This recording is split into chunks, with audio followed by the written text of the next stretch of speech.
Sweet.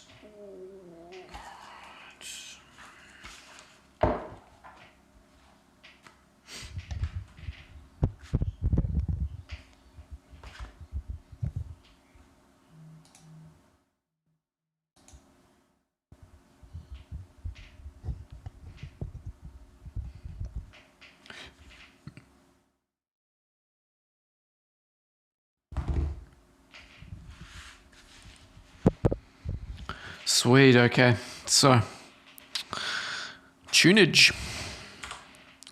I've got this, the beginnings of a track, but it's like pretty straight edge dubstep is probably what I'd label it as. And that's very well and good, but I don't really want to make that. And this is like a bass study. I do want to work on something dubstep related, but I'm feeling like maybe I should make something that's like a bit heavier, like with a much heavier like snare and really like sort of dark, I think probably dark atmospheres to accompany it. And then I thought to myself as I was walking home, I actually have a project that's got really awesome, like a really awesome soundscape that I haven't really gotten that far with, but it's got a really interesting vibe already. And now all I need to do is just remember where the hell it is. It may even be this. Yeah, I got a feeling that it's this. So let's open this up. And what I may do is, take all of the atmospheres and everything from this project that I'm opening, put it in this, and then keep working. Because it's already got like that kind of, it's already got like a little bit of a spirit to it with the pads and the atmosphere. So, yeah, life to it. Spirit or life. It's got something to it that kind of makes it feel like it's going to go somewhere. And then, we can use that as like the basis for the foundations of the dubstep track that we're going to make. And I'm going to use sine compression techniques to make mid-range basses. And I'll probably spend quite a bit of time doing that today. Good morning to Jan and Emmy. Sup, guys?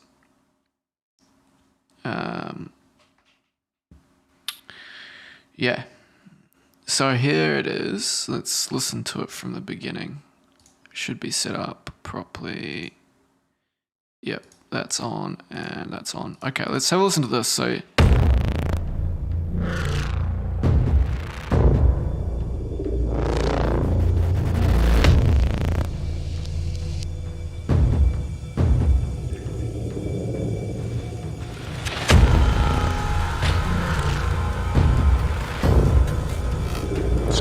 Sort of dark and intense tone to it.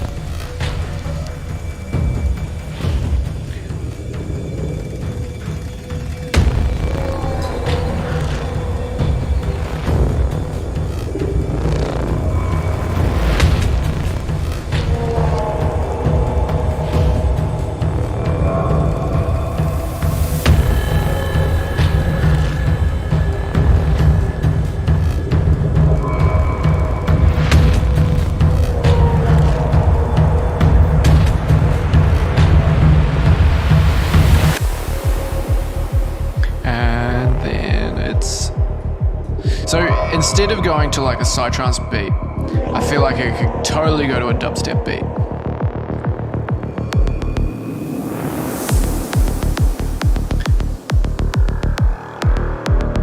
But what I really like in this track is like this, for example.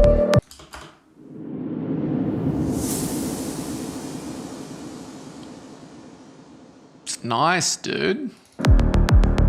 And the pads... pad here playing. What key is it? It's in D sharp. That could work for us. So I'm going to make a variation I'm just gonna fucking delete all of it actually.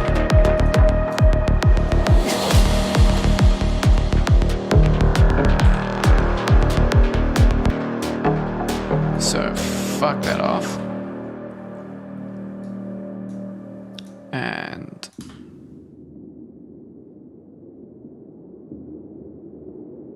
these pads are all from the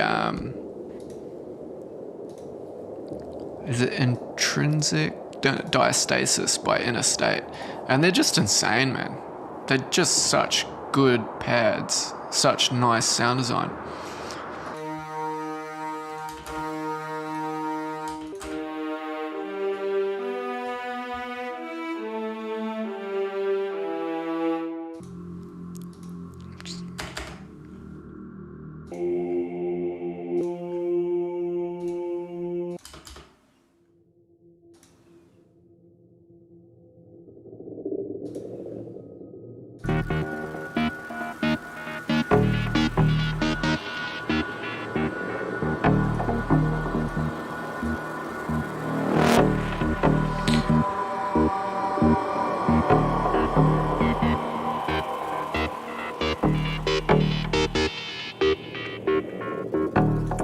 Cool.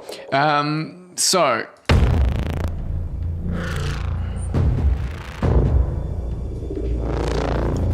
yeah, I think if we put a dubstep beat in here, I think we'll be fucking laughing. So it's building up, building up, building up. Let's make a kick. Let's make a kick.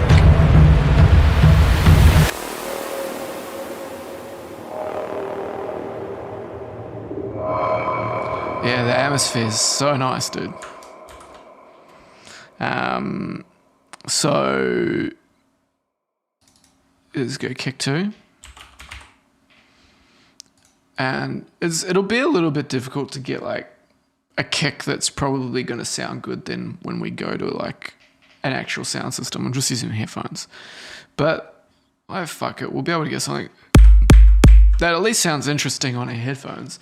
And then we can fix it later. So I have been liking very like short and jabby kicks. So let's make this short. And I'm just not entirely sure how short it should or should not be. I'm used to the old Psytrance kick formula where it's just like it's based on the musical timing and the speed, right? Which will make 140, by the way. Cool. Okay, so if we reset the envelope,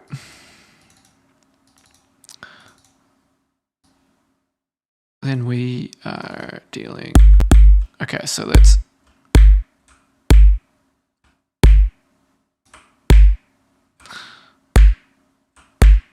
Right, so that's quite like precise, yeah?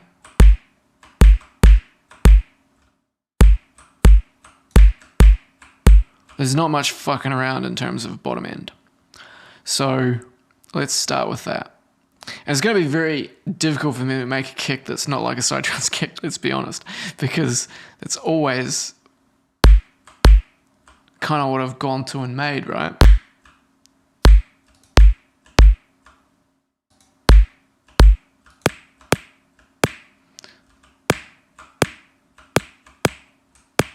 The sound of that just by itself is quite nice. That could be what we use for when the kick's like filtered, if we actually ever do any filtering on the kick.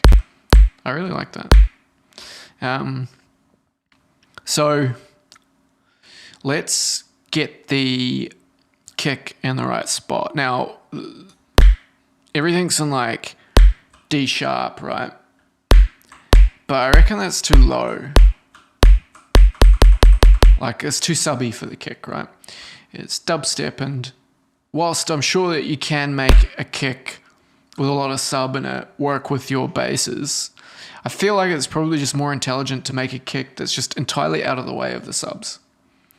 That's probably not going to be like entirely possible, right? So maybe entirely out of the way is an overstatement, but maybe we need to be up more around the 70 hertz area. But then that sounds a bit dopey and silly, right? Obviously, very dopey. So we might even try like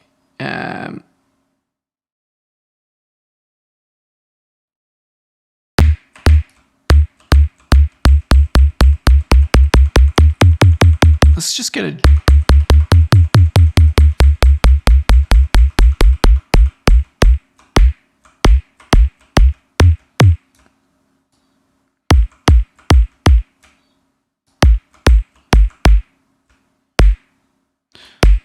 yeah,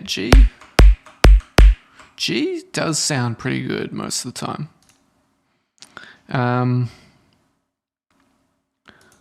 Shall we turn this on?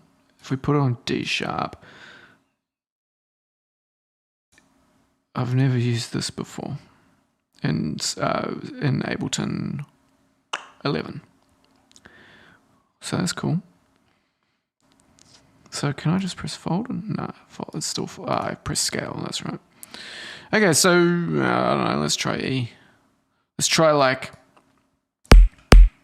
still a bit too subby, in my opinion. It's too flabby. It's a bit tighter, right? I think around G is going to be what works for us.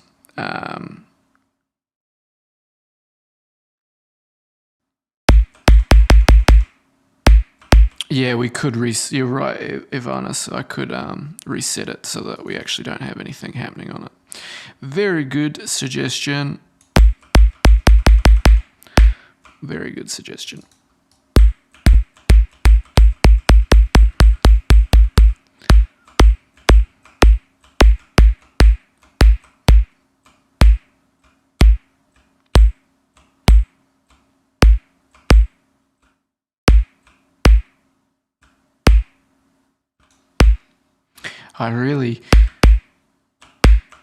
You remember from me? Yeah, well, we're teaching each other, or we're reminding each other.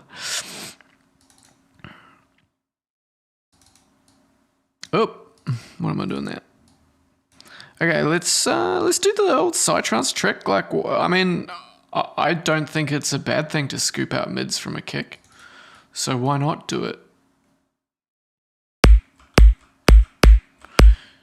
If I finish this dubstep track and it goes out there into the world somehow, and like all these dubstep producers start like analyzing it, they're going to be like, the fuck is this guy doing with this fucking kick?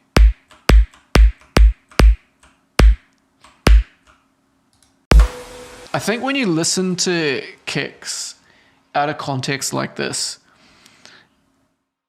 you get like something that you think is a satisfying result really fast. And then when you go and like actually listen to it compared to somebody else's kick, you're just like, fuck, dude, what did I make? I think that's going to be the case here. Because, oh, that's like way too fast. I have no point of reference to know whether this kick sounds good or not. And that's stupid to be floundering around like that, because we could be wasting a lot of time. So that kick, I like that kick, right? So let's pull that kick in and we'll use that as a point of reference. Yo, I cannot pronounce your name, dude. I'm not even going to try.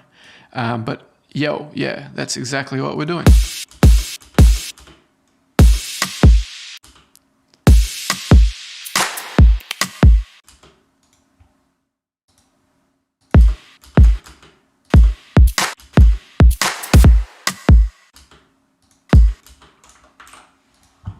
Delete and delete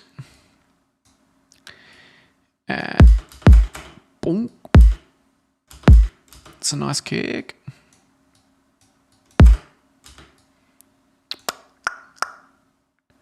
Okay, so let's listen to how funny this is.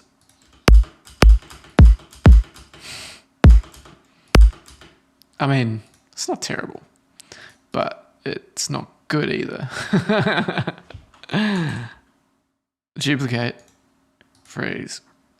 Look at how our kick waveform looks. It's gonna look. Come on.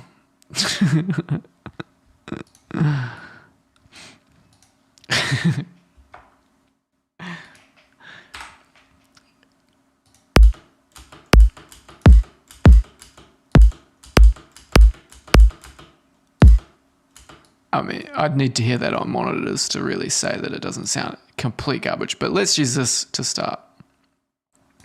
So, what kind of pattern?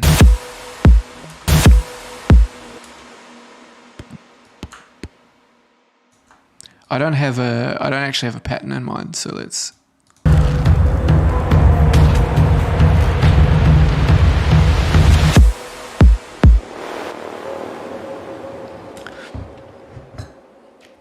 Okay.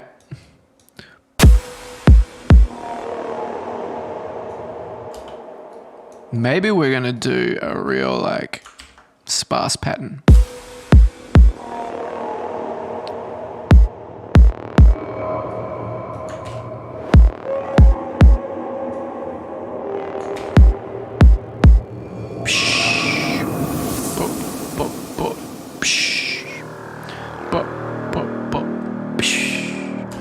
Some like that. So we need a big old like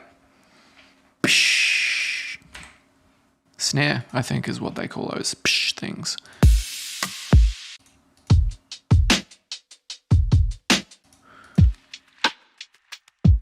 I've been really liking those kind of like rim shot. Let's put a rim shot in and see whether we like the sound of it. Ooh. Yeah, let's take the rim shot and just pop it in there. See what happens.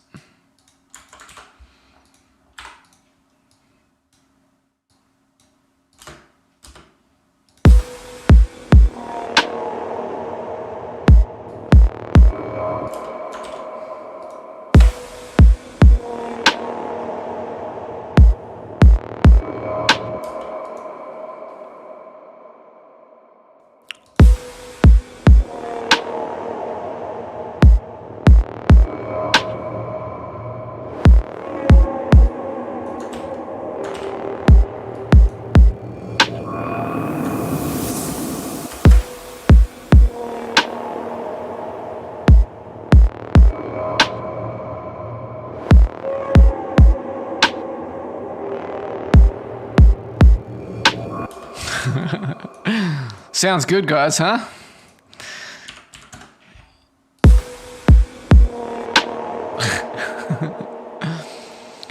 The sparse kick pattern at this point in time is a bit of a like this just this just doesn't work. I feel like even that should be maybe like a ghostish kick. Sup, Oozly? How you doing, man?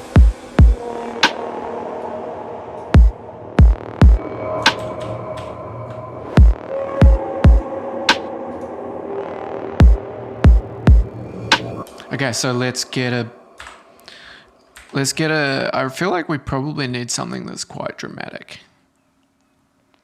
I'm a pretty dramatic person. I love drama. Constantly want to create drama in my life. So, splice.com. You know, it's not fun unless there's just drama everywhere.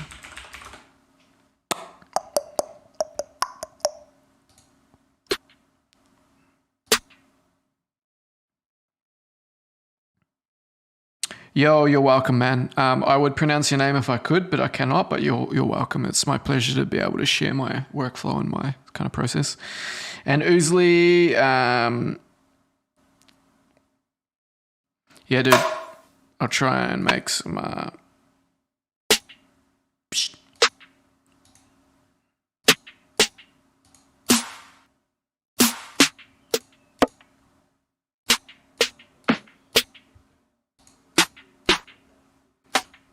We should be making our own snare.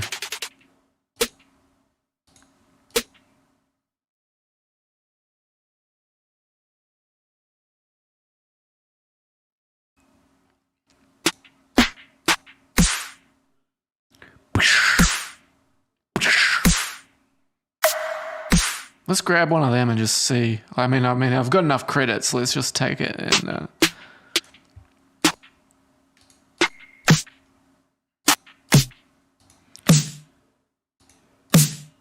That's nice. That's got a fucking. You know what I need though? I need to turn my heater up because it's starting to get cold. And what else do I need to do? I need to. Is that how you spell piccolo? I don't think it is. Piccolo snare. We need a piccolo snare. Do they just pay money? Are they just paying money to be there? This is a serious question. I just wrote piccolo snare and the same fucking snare shows up as number one and it does not have piccolo in its name. In fact, none of these are piccolo snares. It should not be that difficult to actually find a piccolo snare, but apparently I'm wrong. The question is, do these even sound like piccolo snares?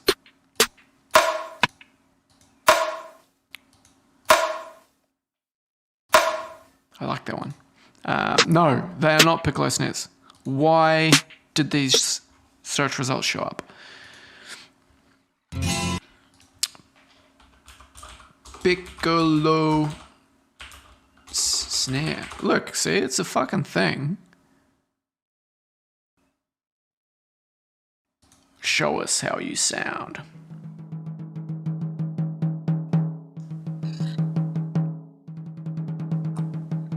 Just give it a good fucking smack, dude.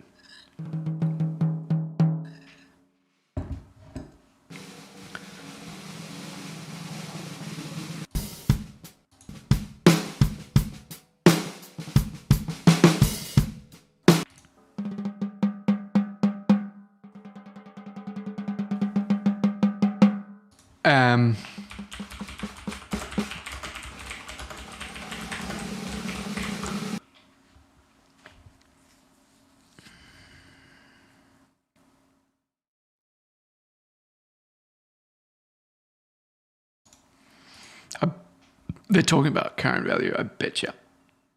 Well, when did Google start being so fucking shit, dude? Seriously. When? Because Google used to be fucking good. You would write, I in the past, I've written piccolo snare samples current value, and I've gotten the number one search result, a internet forum that has people talking about the current value snares that are made out of piccolo drums. Right? Why? Like, Google's just fucking selling out to the fucking highest. Let's not go there, Andrew. Let's not go there. If you couldn't tell already, the entire world's been sold. So, you know, is it really so much a fucking surprise? Is this a current value track? Yeah. Oof. Did you hear that? Tink. That's what we want. We want that metallic ringing. You can take a piccolo snare, see? And yep, make it. Yep.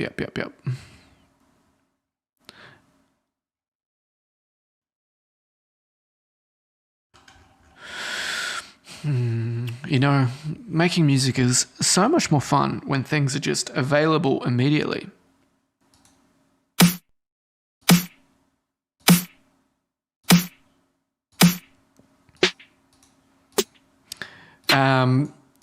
I completely agree with you there, Mr. Emmy. But, you know, we're just conspiracy theorists, aren't we?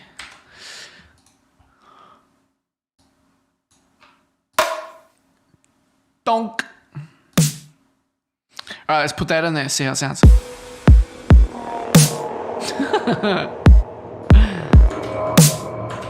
Sounds like the most cohesive piece of music I've ever made.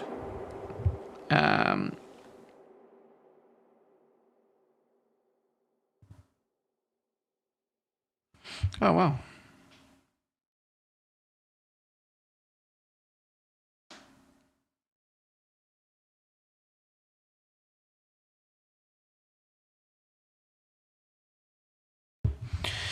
Okay, so why does this sound so shit?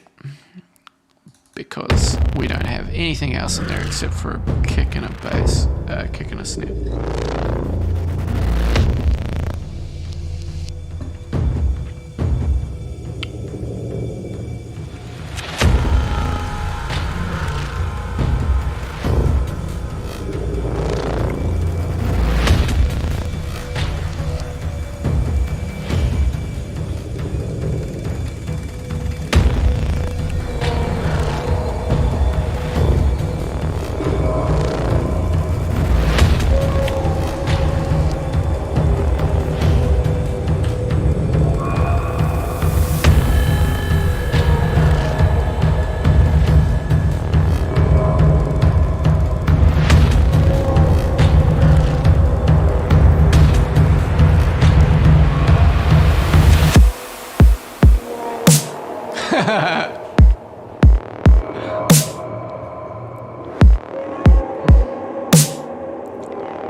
Yeah.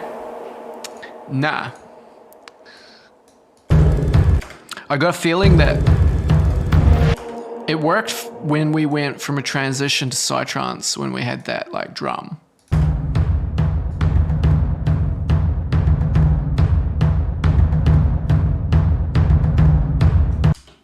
Maybe we... Da-da-da-dum.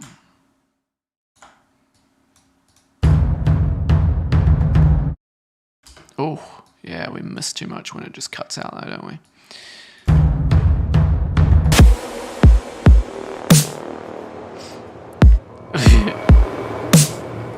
It's going to have to be pretty in your face to maintain that kind of energy. It's building up there, eh? Or we could drop it into nothing and we could have it like pause for a moment.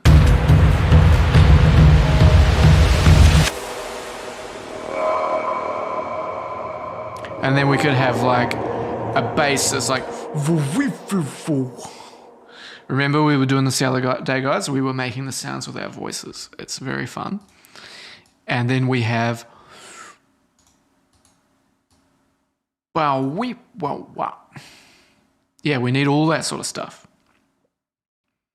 And then we go...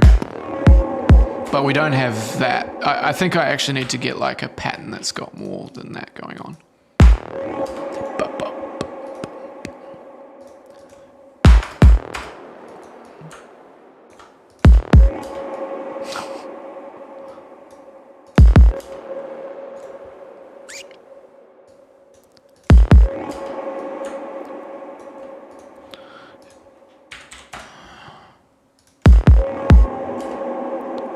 This kick drum.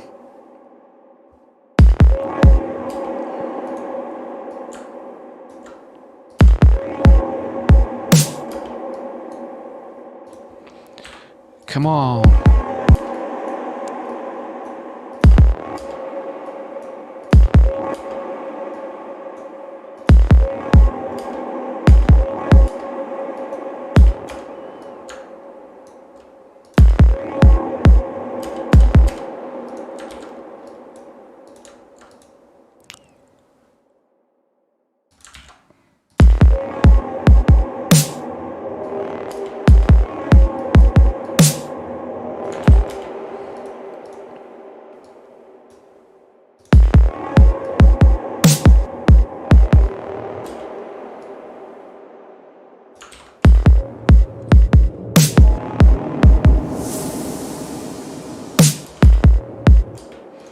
We really need like some bass or something in there as well, like to try and like build out this without having the context of like really nice sub is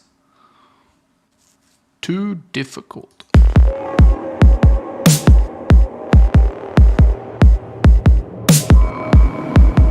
Yeah, no, that sort of pattern's not really what I'm looking for too. Let's play around for a little while trying to get the right kind of pattern. Maybe we should do it in MIDI. Would MIDI be easier? Is it going to be easier for us to do it if we put like a drum rack in and then we put... I'm not going to use this kick. It's already pissing me off. But if we put like the snare on there and then mute that channel and then we get a real kick. Let's get a real kick. Dub step kick. Let's see what Splice recommends.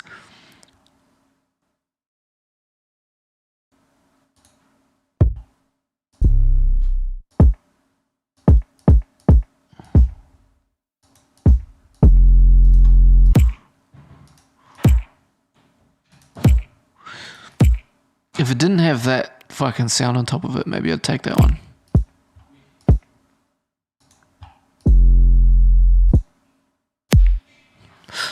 Fuck, dude. These types of kicks are very popular, aren't they?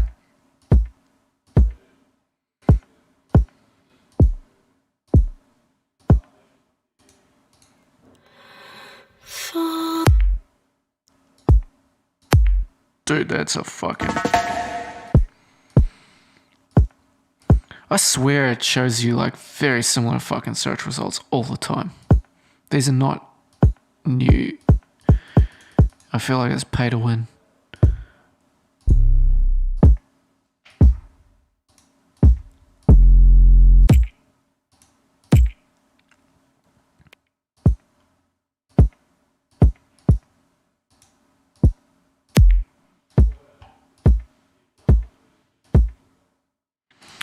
What about this one?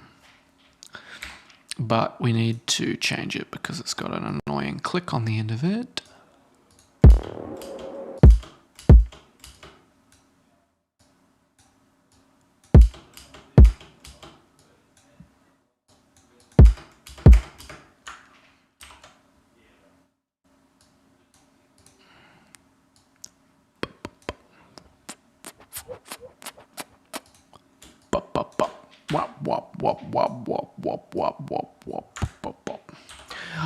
You know what we should do, guys?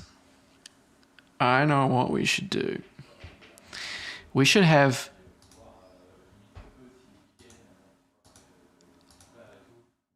this decide our kick pattern for us.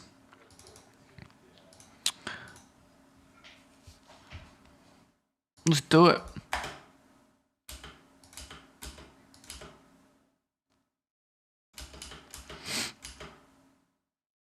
Okay, so far it's triggering the wrong one.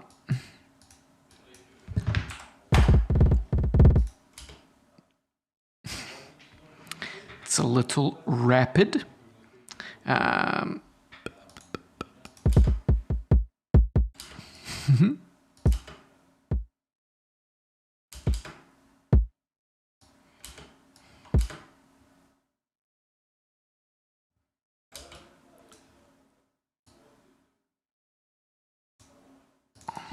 Is this going to mostly be nonsense? Probably.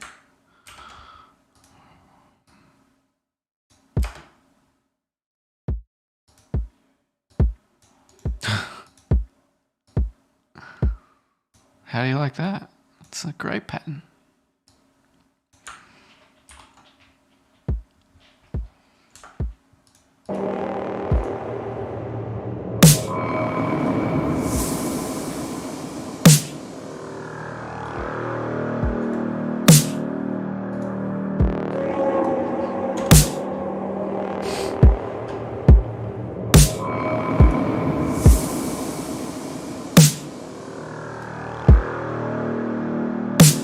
Do something interesting.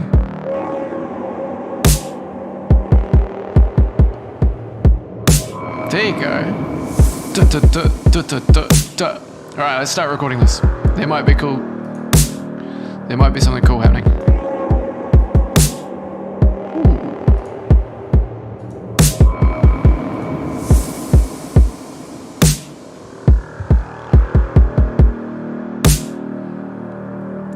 gonna remake it easily.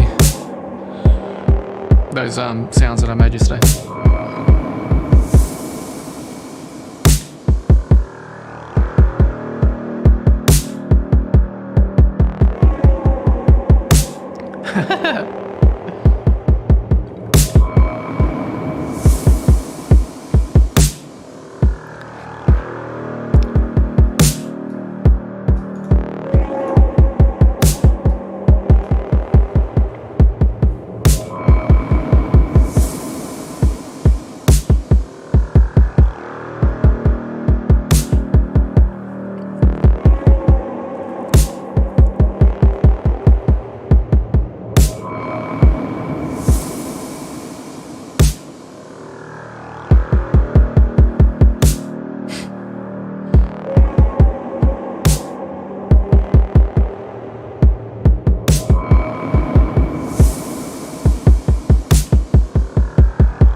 Kind of interesting. Some of the riffs in there are pretty cool. It's a bit much. Like I'd make it a bit more minimal, like not as many kicks happening, but.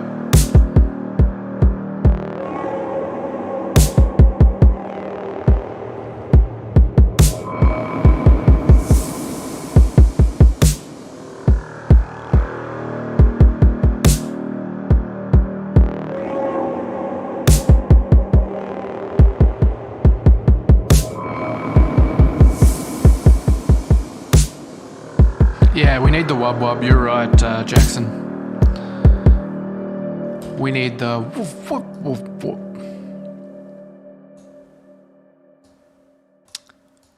Oh, whoop whap whoop whoop. Okay, so we got lots of kicks. Plenty of kicks happening here. Let's put them there and let's turn that off.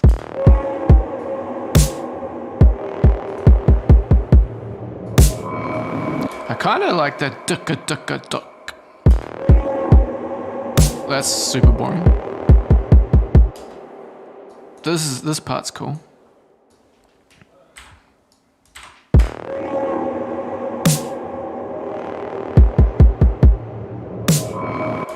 Oh yeah, we have fucked up our velocity here, right? Maybe even if we let it have some like maximum velocity, we should be all the way out there. And minimum, yeah, okay, yeah, fuck that up big time. Okay, let's just record a whole bunch more again. Delete all of that. My bad. We could even do the same sort of thing with the snare.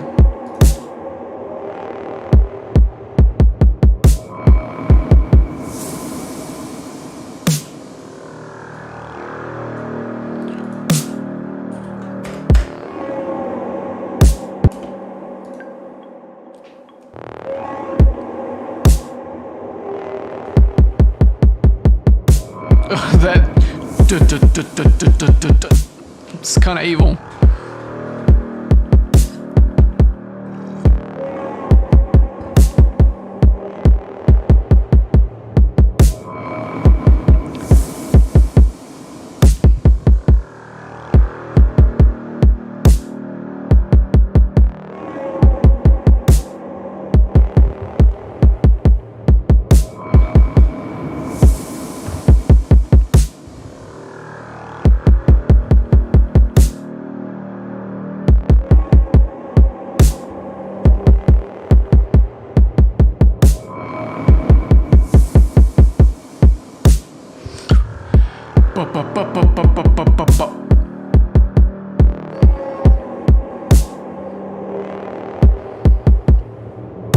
Some of this I actually kind of think is quite nice.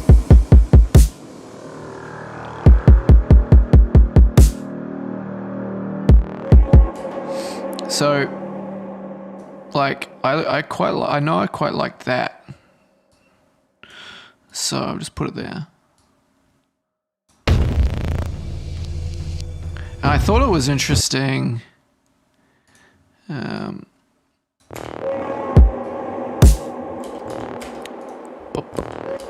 So if we go.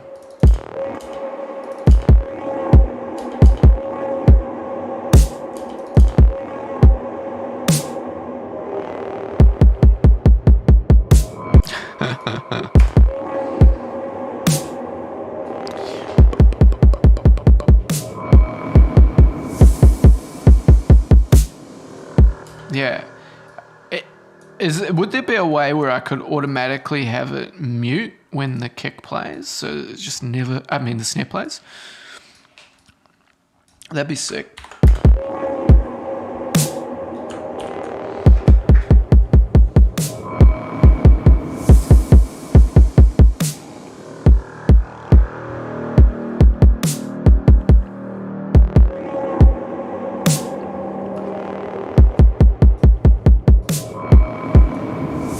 Oops.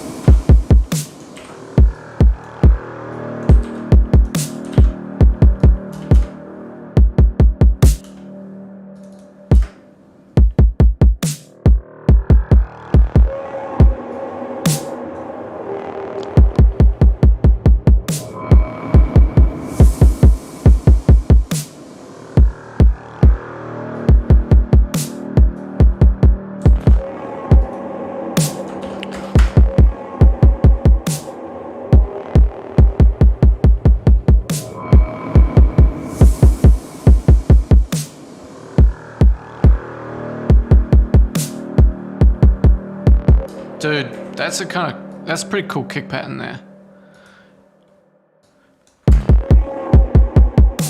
It's pretty it's a lot of kicks, but maybe it could work. I don't know. What if we do this? I love doing this sort of thing with dubstep, right? You take that pattern, but then what if you select it all and... Did I do the right one or the wrong one? Yeah. Make it double the length and see, and then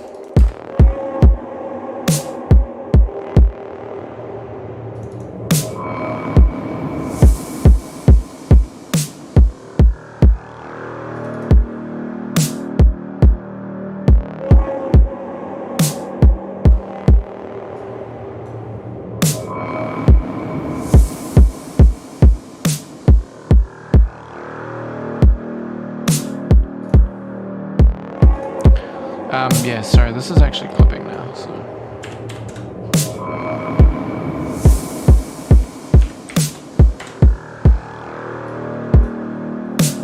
Okay, so maybe that doesn't work so well, but.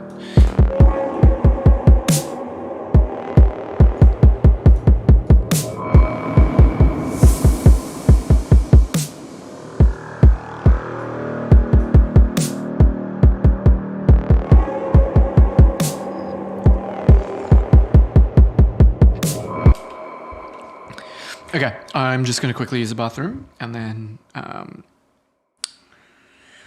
maybe we'll come back and listen to that and be like, what the fuck is this shit? Yeah, the Atmos is really nice. Thanks, guys. I'll be back in a second.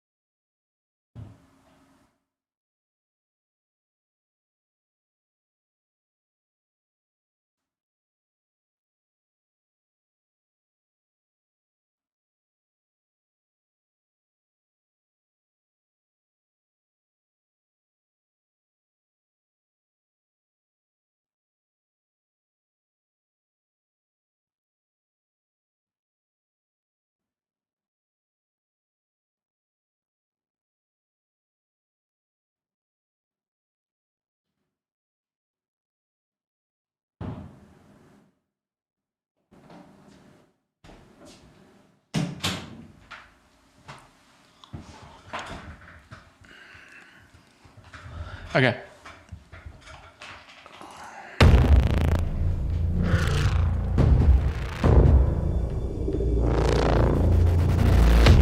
That's good, Oozly. It should give you that feeling.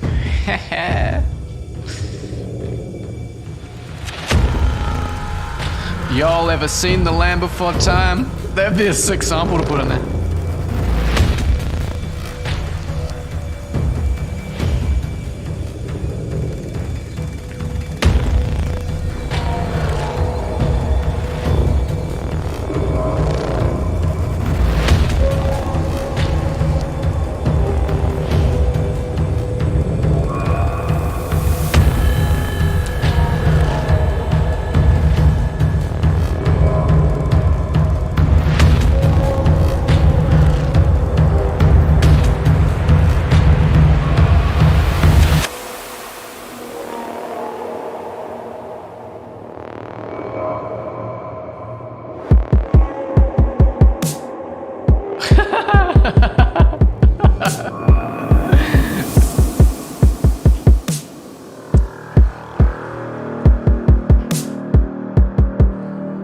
Okay. Don't judge me. You already judged me, didn't you? Fuck. Dude, why? Fuck. Oi, that drop. Best drop.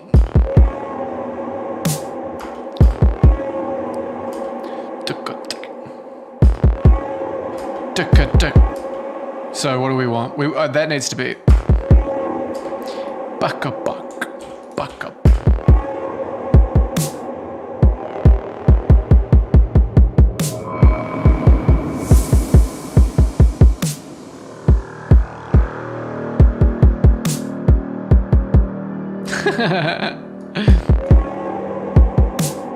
Okay, so now we need some whoop, whoop, whoop, whoop. You know, some of that stuff. Probably the most important part. Let's be honest. So we could put a fucking placeholder in here that just to prove our concept is. What am I doing? To prove our concept is potentially my language is just.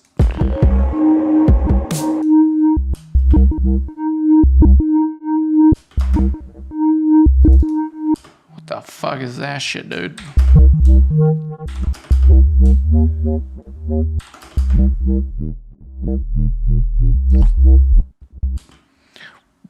Oh, I know why it's behaving like that. It's still receiving the input from the autoplay. Yeah. Whoop, whoop, whoop, whoop, whoop, whoop, whoop, whoop, whoop, whoop.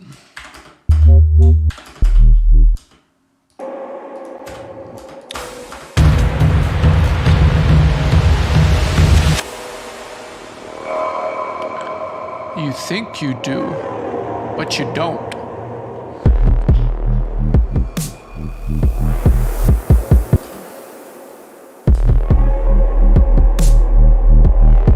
This snare is really like not the vibe, just so everybody knows. It's so-fucking-lutely not the vibe. It is really not the vibe. The kick works though.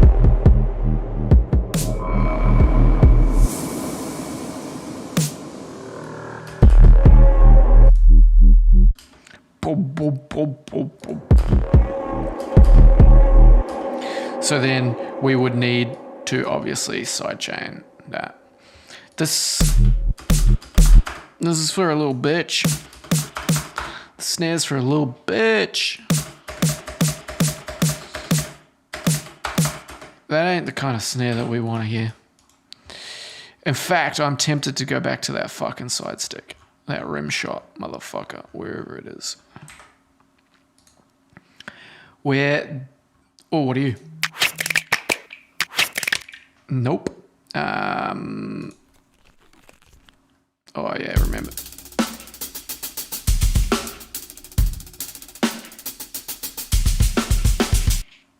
Oh yeah.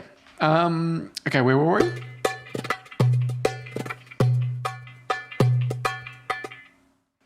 Yeah, let's put the side stick, because the side stick's like sometimes you're expecting like a big snare, but then you get a crack and it's, you know, it does the things. And in all the other tracks that I've written that are like dubstep tracks, I use the side stick. Maybe I could just always make tracks. Australia. Oh, Jesus.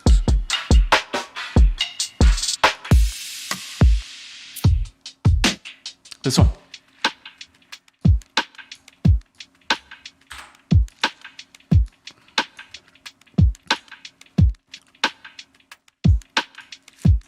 Crack, crack, crack.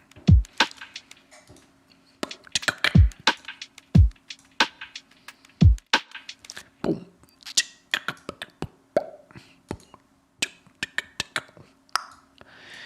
Or we could just have me going like boom. Right? I could just beatbox it.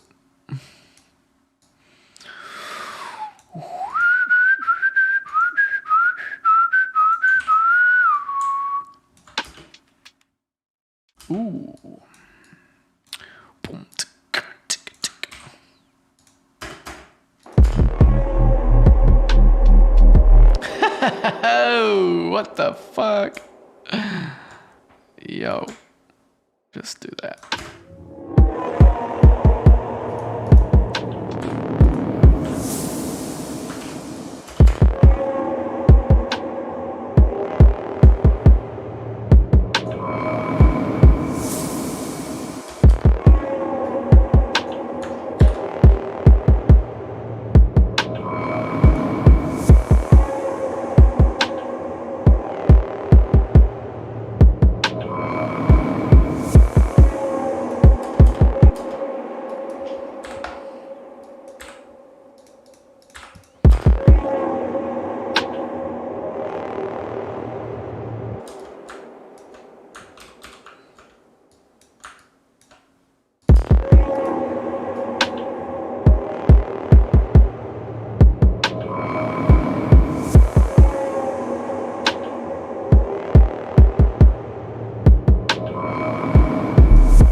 Do we sound evil yet? Is that where we're at? How do you guys like this camera shot? Is that interesting? Is my camera even working? Yeah, it is. Because then I can just be like, hey guys, how's it going? And then I can go back here and then I can, I can do that. Is that interesting? Or is it, what if I had 2 cameras? What if I had 3 cameras? What if I had a camera there and then a camera straight in front of me and then a camera that was like above me shooting down? You could see like my whole desk and setup and I could like skip between them all. Funny. Yeah, well, yeah, that's my girlfriend's artwork. She's actually, wait, that's not hers. That's but this one and that one, they are.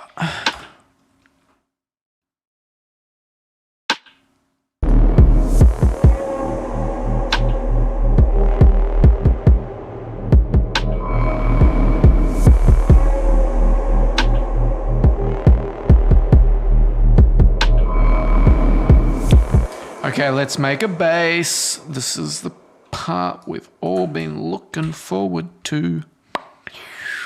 Whoop, whoop, whoop, whoop, whoop, whoop.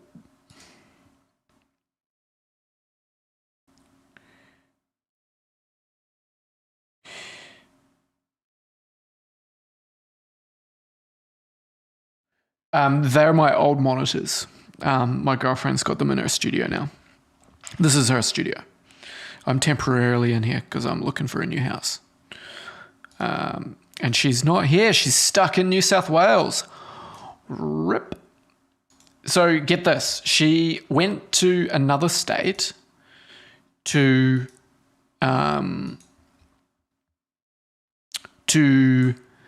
work with quite a famous painter up there and to like be, in New South Wales in a nice, really beautiful house.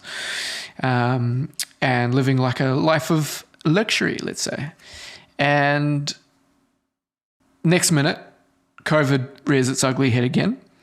The state that she's in is locked down, and now she cannot leave. She can't come back to where she lives. She cannot leave a state where she does not live and come back to the state that she lives in. Is that not entirely insane? She is on the lease here. She pays rent here. This is her like home on all of her documents. And she cannot leave New South Wales to come back to her home state. Insane. Yeah, Emmy, I have noticed that they are spreading a lot of false information though. There was some motherfucker saying like there was like we're getting forced by the military to take the vaccine. That's not fucking true. The vaccine here is still voluntary to take. as long as you don't work at a school, you don't work in healthcare, and then you don't work in like, aged care or, I guess that's healthcare. Yeah. So yeah, there's some like,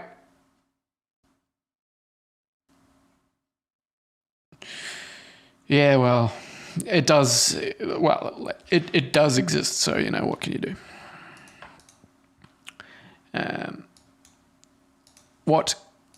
That's a very defeatist attitude that I just portrayed over the stream. And I guess my excuse for that is that I'm fucking just... to me, it's so like... It's trivial, I feel. It's trivial.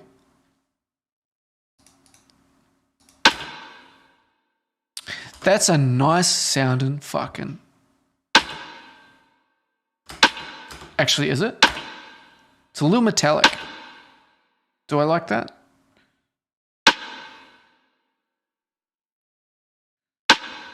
Wait, Cloudseed fucking...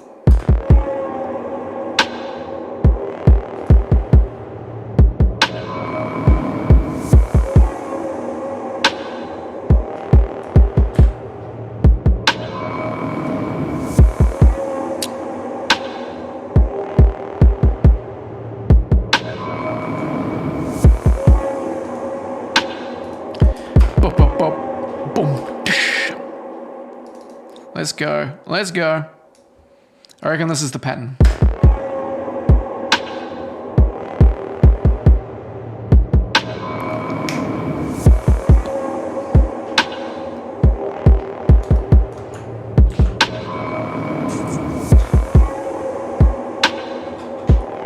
Oozing hard, bruh.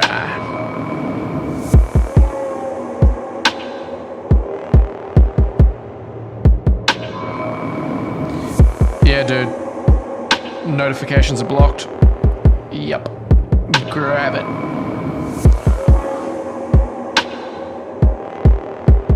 Yeah, you guys better stop being such crazy conspiracy nuts, man, because, like, fucking hell. Let's be honest. Let's try a different preset. It's the medium space. What about the hyperplane? The hyperplane is pretty ridiculous.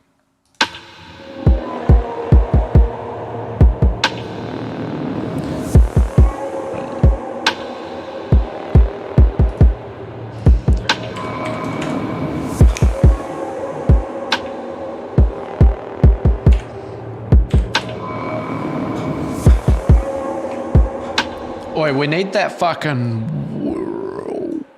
We need the... that stuff in there. What's this?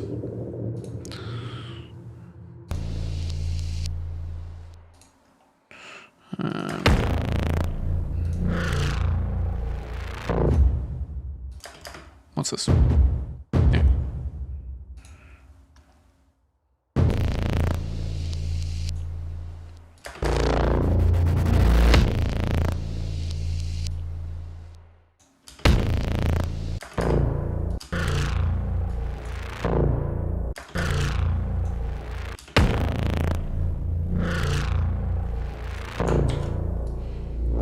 What happens if we put that with the beat?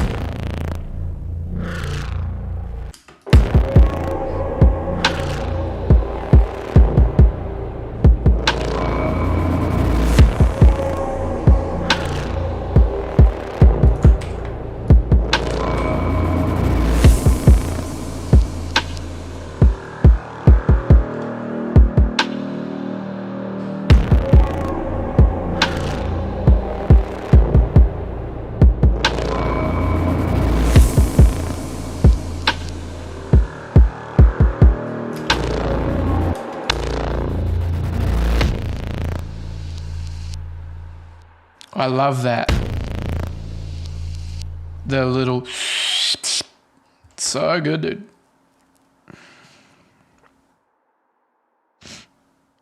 Are you dying, Glyph? They definitely microchipped you.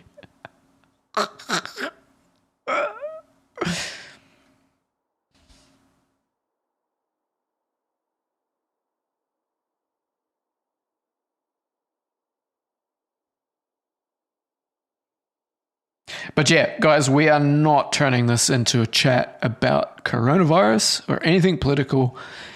Please stop talking about it. And we are going to talk about music. And we're going to stick our head in the sands. Okay? Please appreciate that this is not the place to be talking about that shit.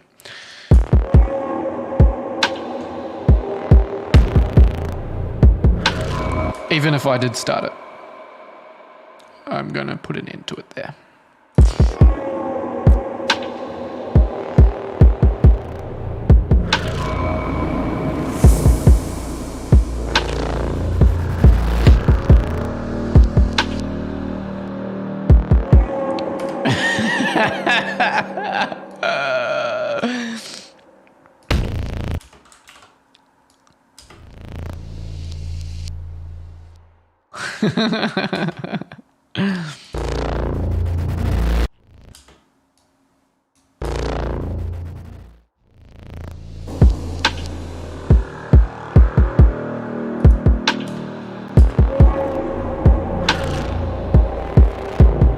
Okay, we never got to that bass that we were talking about. We got too obsessed with the old listening to things on repeat over and over again.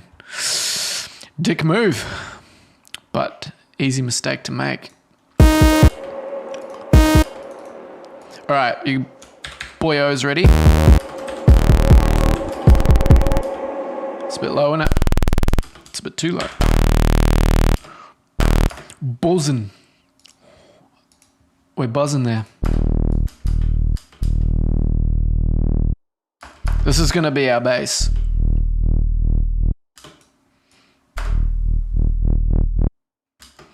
Complex. Detailed.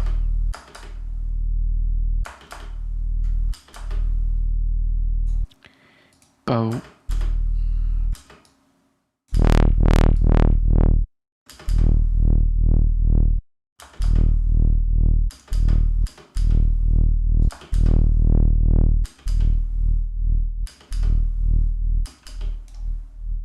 And we will not be using the bass from this, let's say. What we could do is we could do this.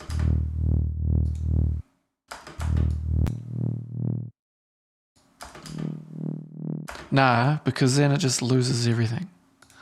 Don't do that, man.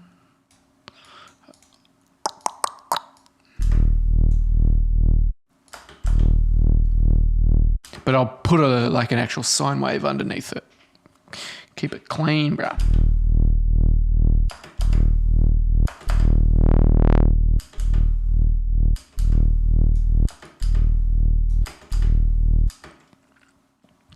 Okay, what are we doing? 2 bars? Let's make a big long note. Consolidate and make that go all the way across.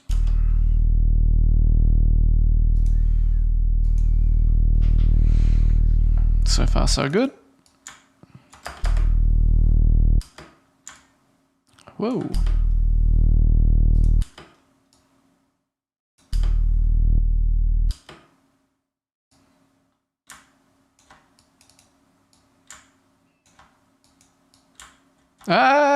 That's not what I wanted to do.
If I put that...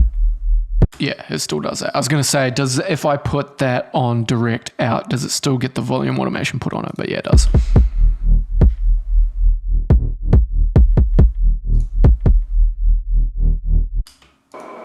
That's not a bad sounding bass.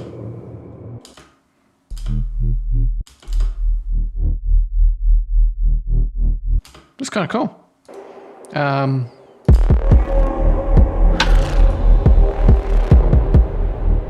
But yeah, there's a lot going on.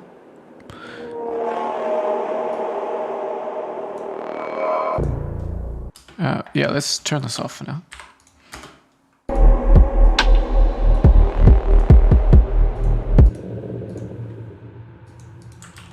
Let's take that out too. Just want...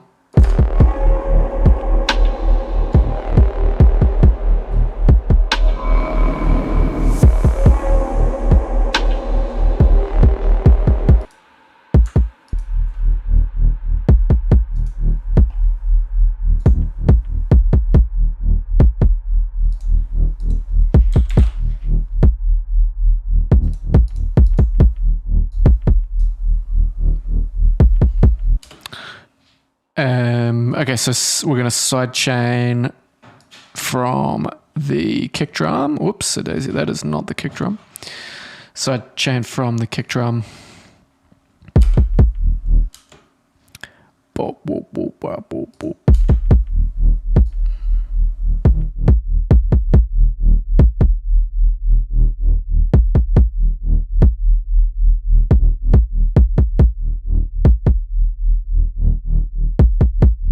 Why did I cut my dreads? So that, like, every time I streamed, people asked me why I did it. That's why I did it. I just love the attention, and yeah, thanks.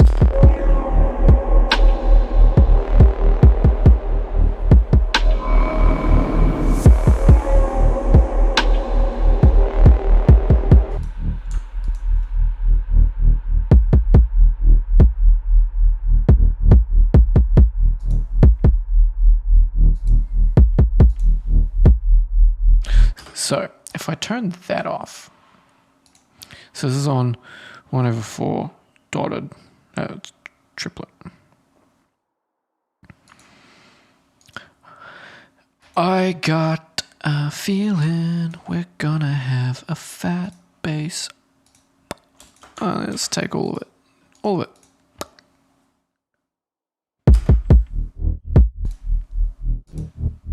Okay, so this is going to be...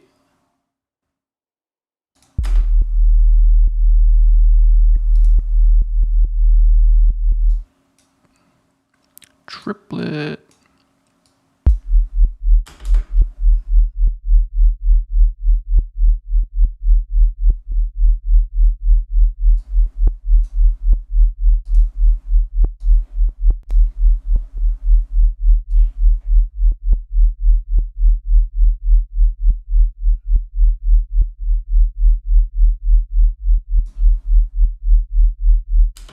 Perfect.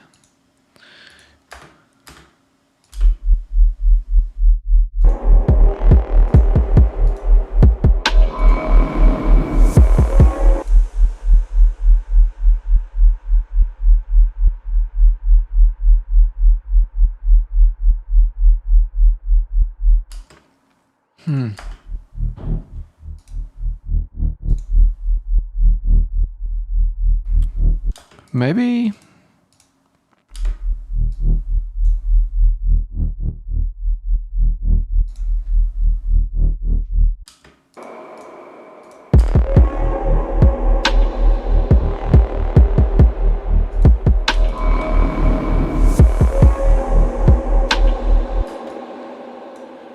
Okay, well, we made a bass, but I don't know whether it's... Pat boy.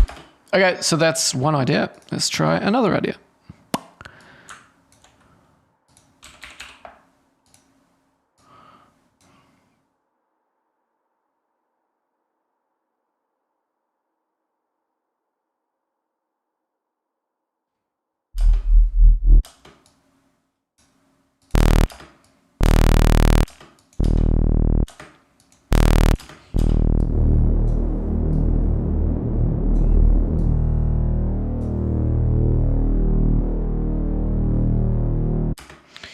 How long have I been producing music? Probably about like 8 years, 7 or 8 years, about that.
You can get the thing.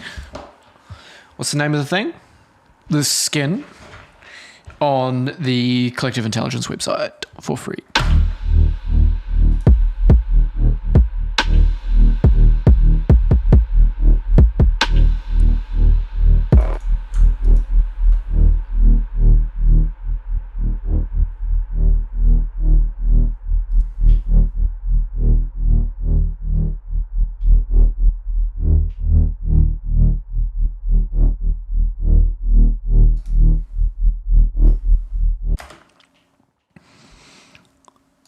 Okay, let's watch that tutorial. Oh yeah, don't watch anything about ivermectin. Bad idea. Ivermectin, really bad. How to make pizza dough. Yep, good idea. And you are watching video 1 of my sound design tutorial series. Today I'm going to be covering a bass that is by far my most requested sound, and that is the classic sine compression bass, and people have been asking me about this one for years, so I figured it was time to do a little tutorial.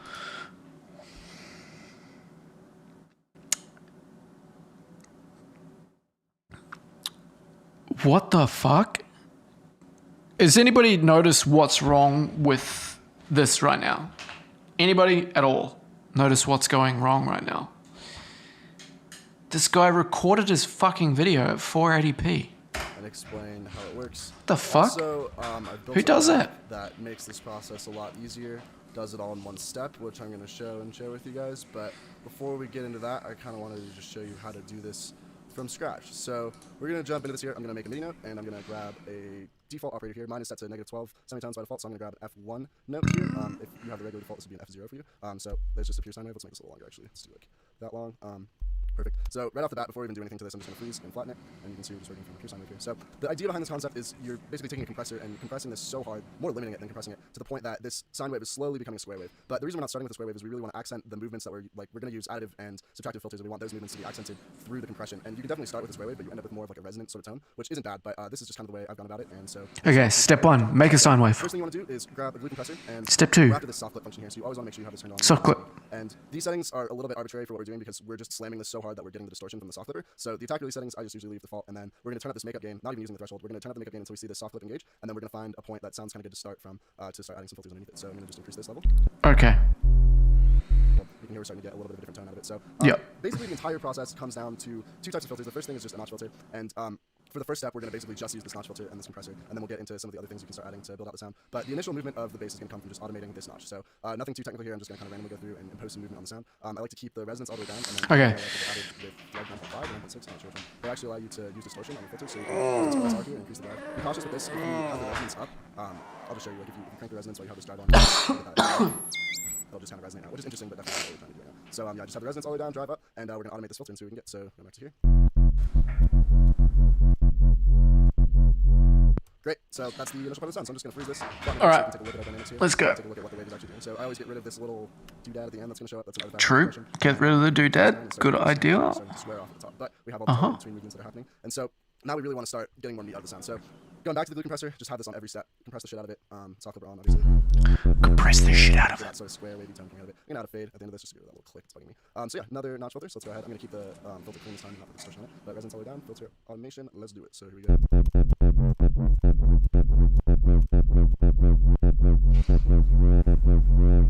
Sup, Vulcan. Just a temporary space to be in for now, dude. Because obviously since we started from the sine wave, there's really no top end to work with initially. So there's two effects that I really like to go to get that sort of bitey top end. The first is just an amp. OTT. Really slow. You just want to give this a little bit of top end, and then what we're going to do is we're going to pull out that top end with a multi-mode dynamic. So put it on dual mode so that we don't have a mono output. Pull down the dry wet, pull down the volume, and then I really just like to toggle through these and check out which sounds best. Usually clean boost and lead are my favorites. Rock is sometimes good. I mean, they're all good for different situations, so I'm just going to go through here and see what I like. That one's interesting. I think I like the boost here. So now we have a little bit of that top end going. Crispy. Multi-band dynamics. And the idea here is we're just pushing the top end a ton. So I'm going to bring down this top threshold and increase the ratio a bit by dragging it down. And then I'm going to push this into the compression and then push it out too. So we get.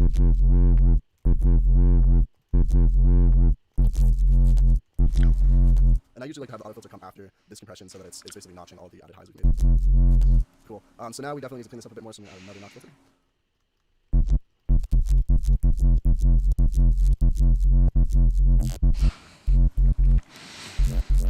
Ooh, that's what we're looking for. We're looking for that sound right there. Ooh, yeah, boy. Come on. Ooh. Alright, so we can hear the sound sort of. Alright, yeah, I've got the idea. We can do that. I'm going to balance this out. Okay, alright. Oh, hi. Hello, Yeet.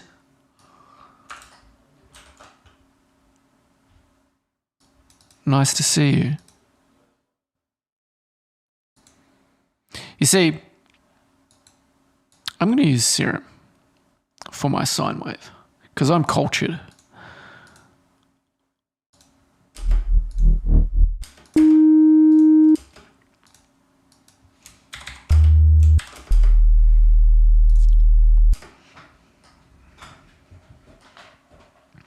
Vulcan, do I make music every day? Nope, I do not. I would probably say that I make music at the moment around 3 days a week, maybe 2 or 3 days a week. And at the moment, probably only like 3 hours every time I do. I've really chilled out a lot in my life lately.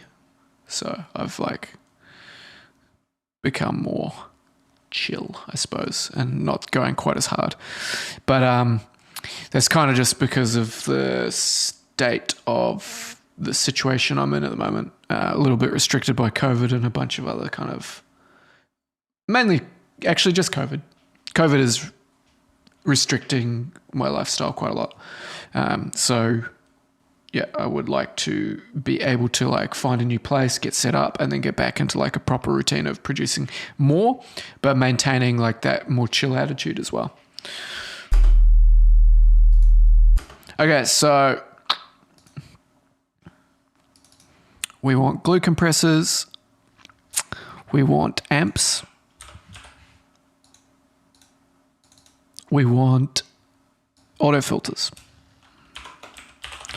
and we want LFOs, because we are going to do things a bit differently to how he did it.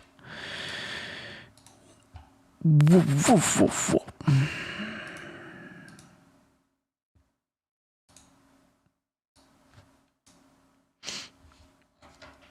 Thick bro.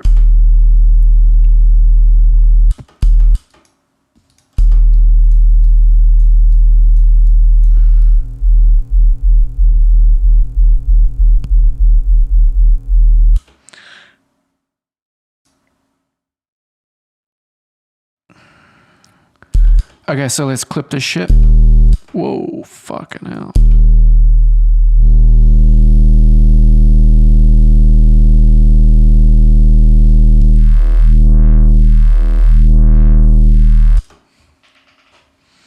Already that's sick, dude. What more do I need to do?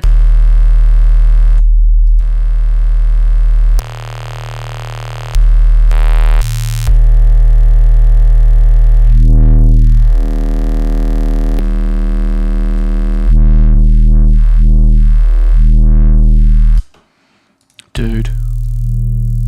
Nah.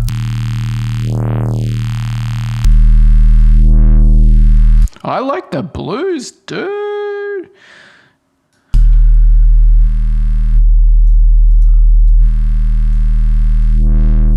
I'm gonna be fucking. Gonna be super predictable, bro.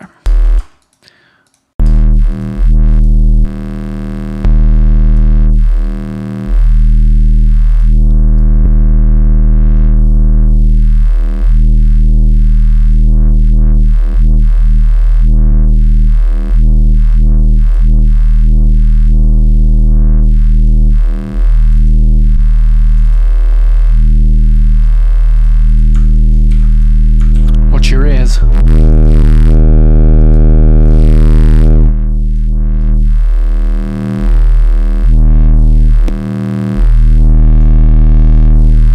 Should we turn it down? No. No, full volume at all times, please. Let me read the chat. Yep, white noise. Yeah, we'll probably add some white noise, dude.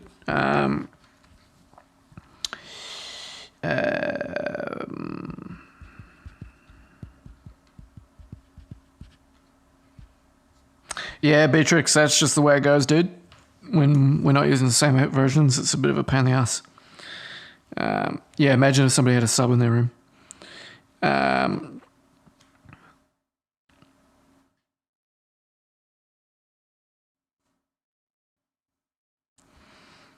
Yeah, sorry, Emmy, I'm going to try and make as much noise as possible, though.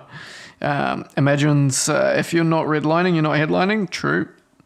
Depends on you. 2BH is completely different workflow. Mostly. Okay, he's talking about something else, I think. Okay.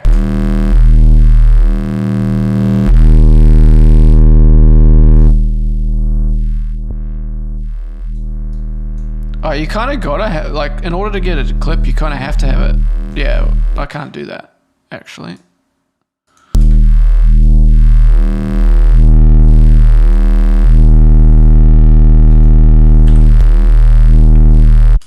But what I can do is I can put a fucking limiter on the end of it. Let's put a limiter, just so that we don't cry to our mummy when our ears start to bleed.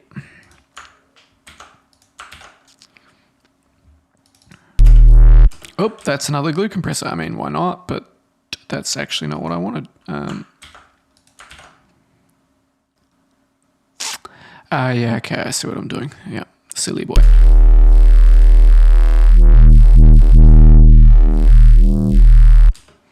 So we're going to get another elevator. And we'll put that there. And that's 1/4. We could go 1/4, like a different timing. What the fuck is wrong with me? What about that? We made it. And that.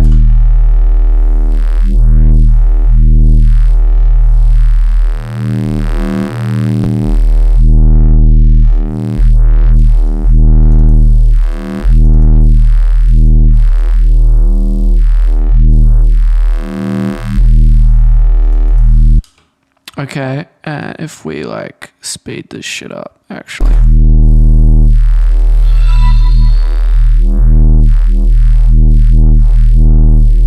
And if we slow that shit down.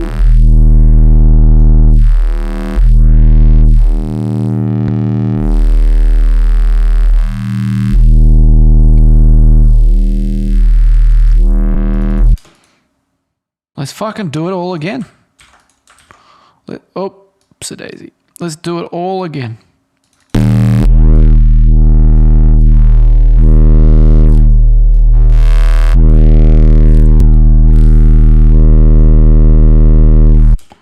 Let's do it all again. Let's put a fucking another amp on there.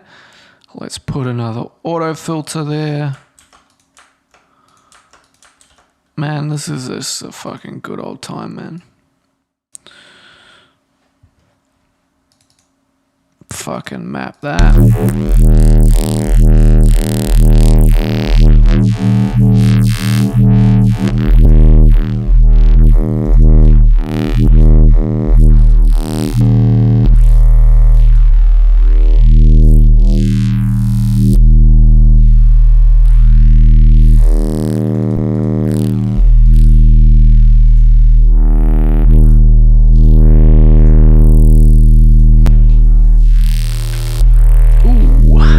Sizzly boys.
that's fucking sinister, dude.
Lag to monitor was turned off.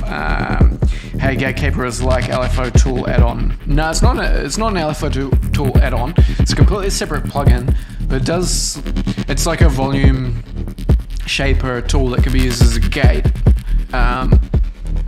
similar to how you can with LFO tool, but it ships with like way more options, like in presets, and it's got like layer effects and stuff. It's quite a bit more, a little bit more in depth than LFO tool.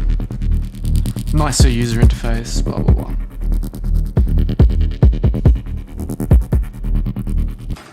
That's nice, dude.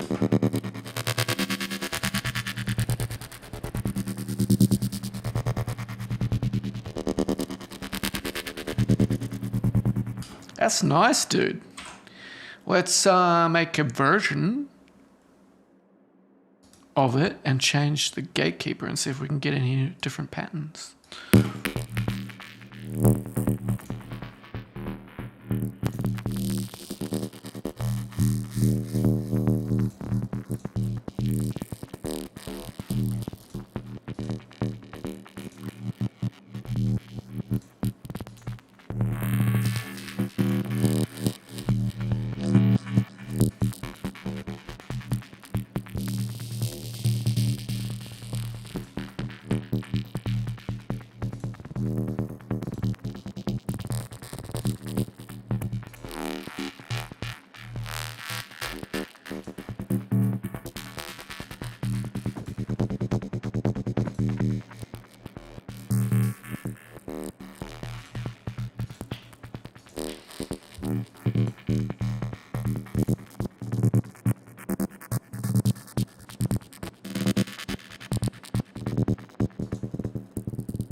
it's out of time. Well, not out of time, but like it's not on the grid. Interesting.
Love that, man.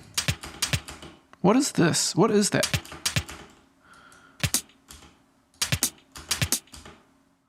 Is that like a little tiny ghost cake?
That doesn't actually transition as terribly as what it was before.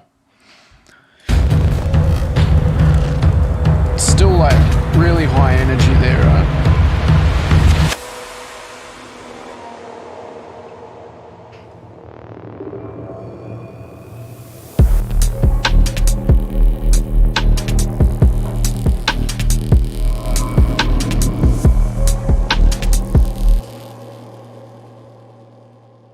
I think if we take the drums out, maybe it loses a lot of the anticipation.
Okay, we're kind of pulling things together.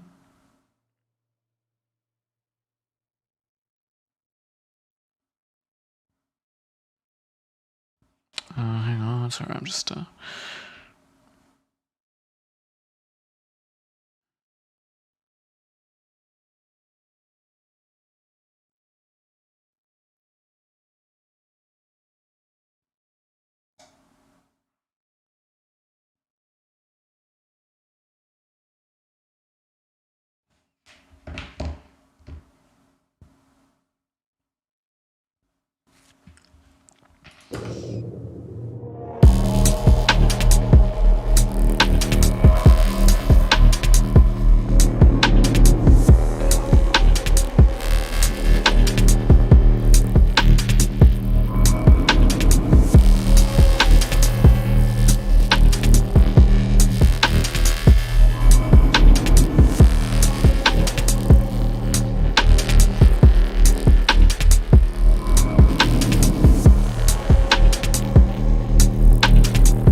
need to put all of this together.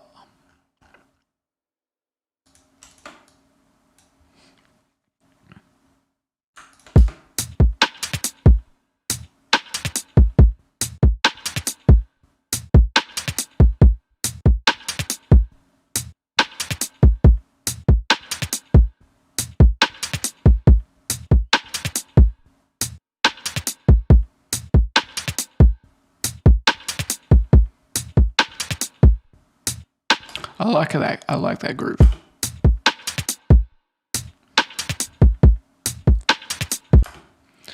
What else do we want?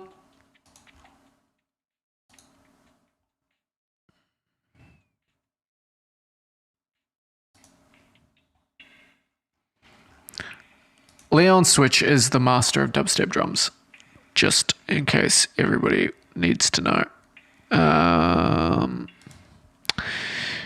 The way that he makes his drums, like this shit, dude. Oh, so nice, dude.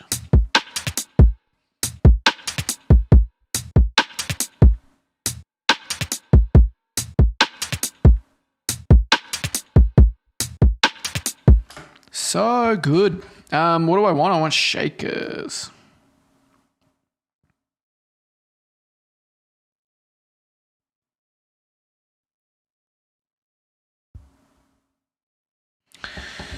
Guys, I want to eat some food.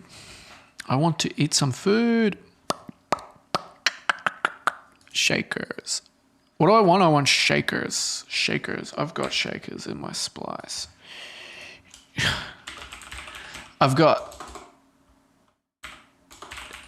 shakers in my splice.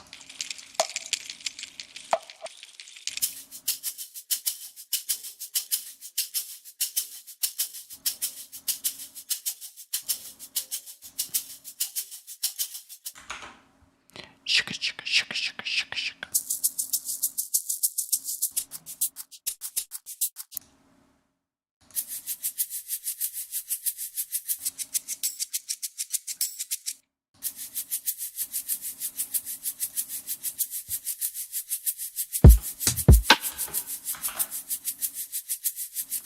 Stop. They're so silky.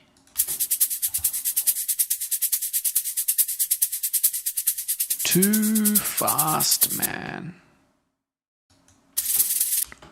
Way too fast, man. Yeah, they're gonna be evil, man. Trust me.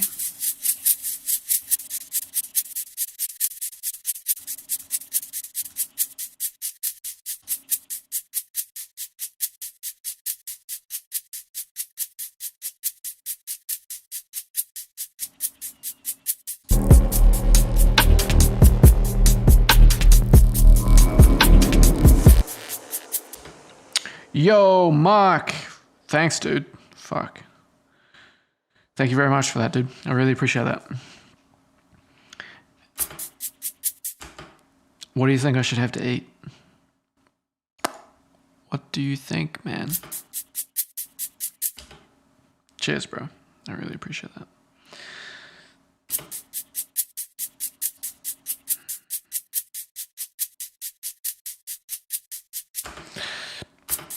Are these evil?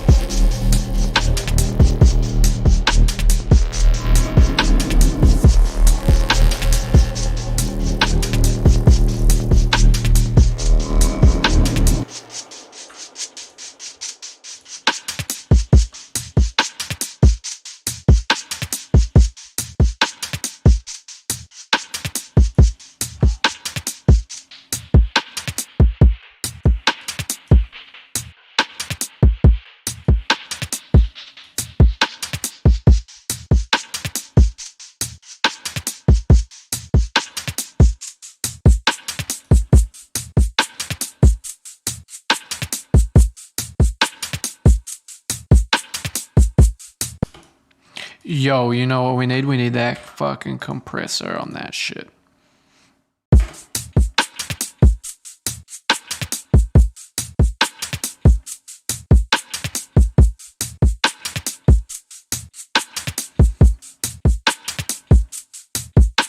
Wait, does that work or am I just tripping?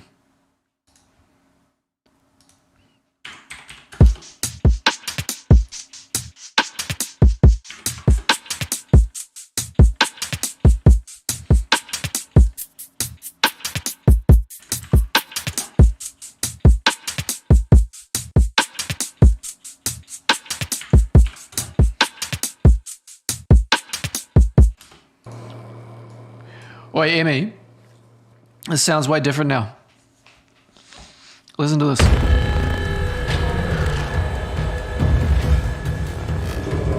I'm turning my headphones up way too loud.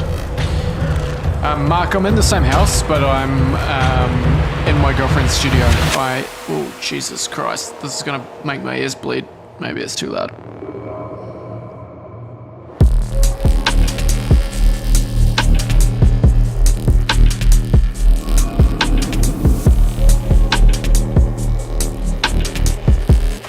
Wait, is that sort of working? Or am I tripping? Have I just gotten used to listening to it like over and over again, and now I'm like, whatever. So yeah, Mark, this is my girlfriend's studio. She paints in here. So you can see like her paintings. And I'm just here temporarily. She's currently stuck in New South Wales, so she can't come back to Victoria at the moment. So I am in the middle of moving from this house to my own place, but I can't leave yet because we would be paying rent in 3 different houses, and we're already paying rent in 2 houses. So yeah, it's lockdown's kind of fucking with our plans, but it's the way it is. Yeah, so yeah, change of scenery for me. Hey, listen to this again.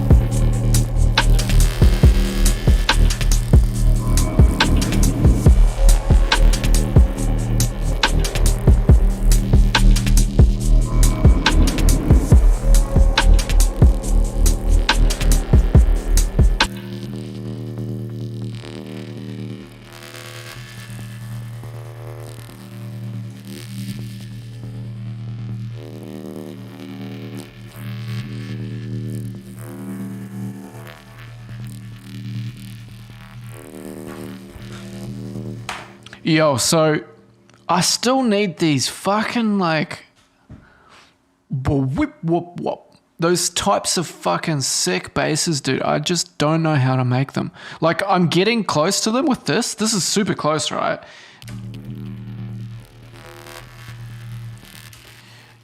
Yeah, easily. We'll do the arrangement later. What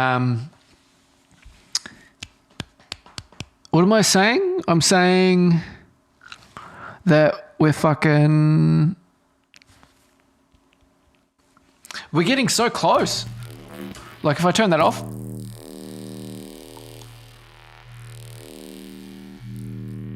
Like, I think that the problem is that I don't have the fucking patience to like actually draw the automation in. I'm too lazy and I use fucking LFOs to just do it randomly for me.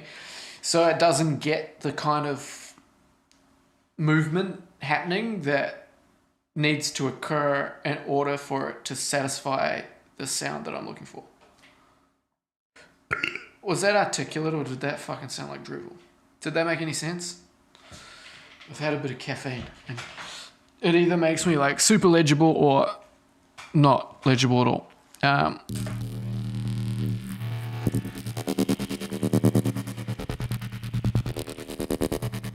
This one's got like a fucking... It's got like a vibe, bruh. It's got a vibe. Okay, we're going. This track's growly.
Guys, I think that bass is nice.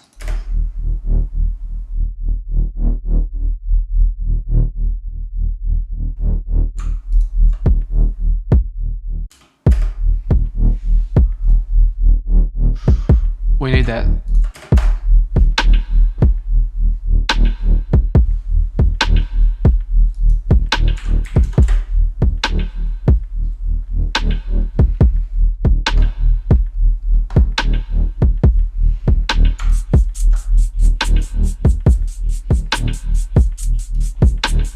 Need the same kind of compressor, but it needs to occur when the side stick plays. So number 18, right?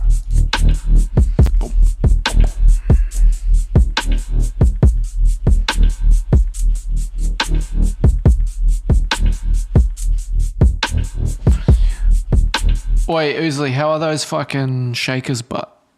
Tell me. Oh, whoa, dude.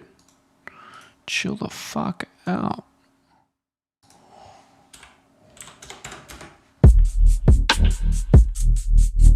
Okay, so 70. Yeah, the fucking intro is pretty hectic, eh? Yeah, I'm trying to make the intro meet the track because I made this intro. Fuck, dude. I made this intro in like 2018. This was on a track that I made in 2018, and the intro stuck with me because I fucking think it's sick. But then I've never really managed to like match it with a track that works afterwards. And then I was out for a walk today, and I was thinking to myself about the track, and I thought like, hey, wait, maybe it could work with dubstep following the intro. So here we are trying. I'm a bit of an amateur when it comes to like making, well, I'm a bit of an amateur in general, let's be honest. But when it comes to dubstep in particular, I'm a bit of an amateur because I've obviously spent so much of my time. When I first started learning how to produce music, I started with dubstep. That was like that was what was inspiring to me at the time. And then, so I learned a whole bunch of stuff about it then. And when I say about it, like what I mean is like just practicing making basses and making like these sorts of rhythms that work, right? Because when you make psytrance, you're on a completely different page with the rhythm that you're feeling and like the kind of, the whole thing.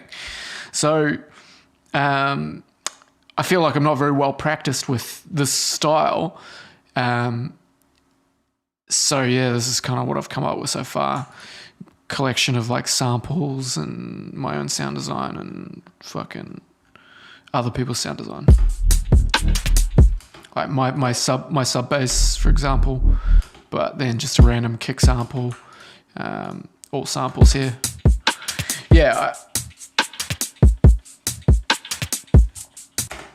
Yeah, well, Emmy, originally it was psytrance,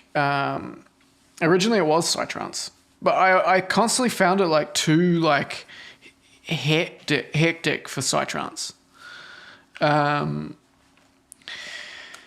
Like it's super, because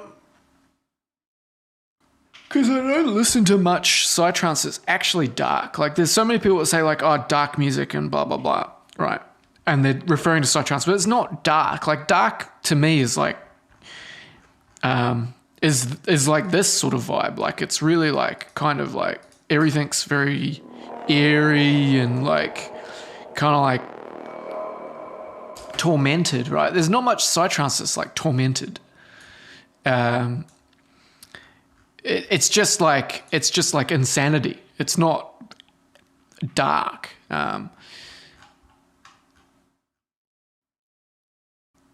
I've never really been able to properly articulate what I think the difference is between what people refer to as dark psytrance and then what I think of as dark music in general.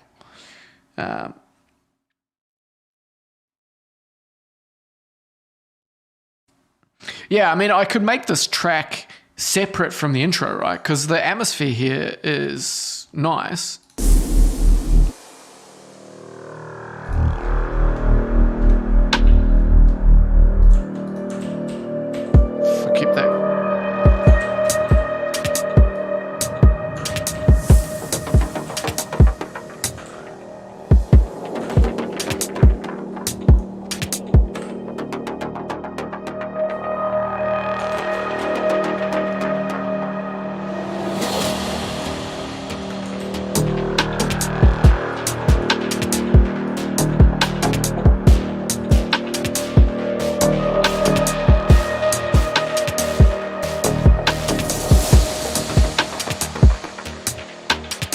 So this is all the stuff that I had in the Psytrance version of this track.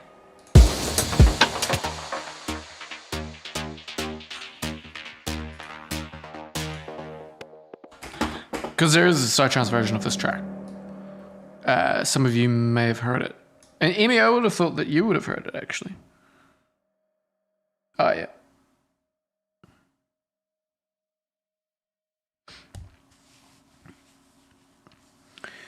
Yeah.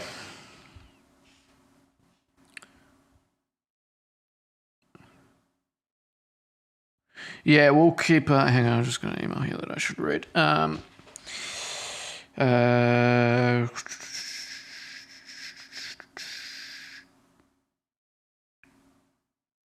Yeah, postponed. Yeah, of course it's postponed, man.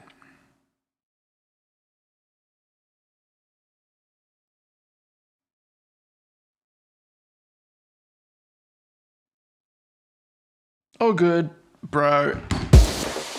Email about a festival being postponed, as if it was going to happen. Do you even need to send an email at this point? I guess it's polite. Hey, I need to order some food. So you guys are going to get to look at me full screen whilst I quickly arrange myself some food. Hello, everybody. Let me...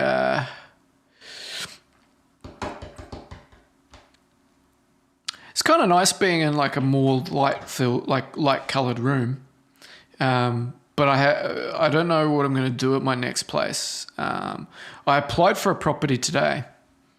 That fingers crossed I get accepted for, because it's really fucking sick actually. It's got 4 bedrooms inside, so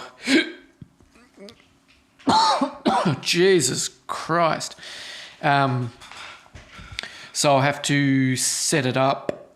Like I'm going to be the head tenant, and I'm going to probably get people to sublet. And well, I definitely will have to in that case.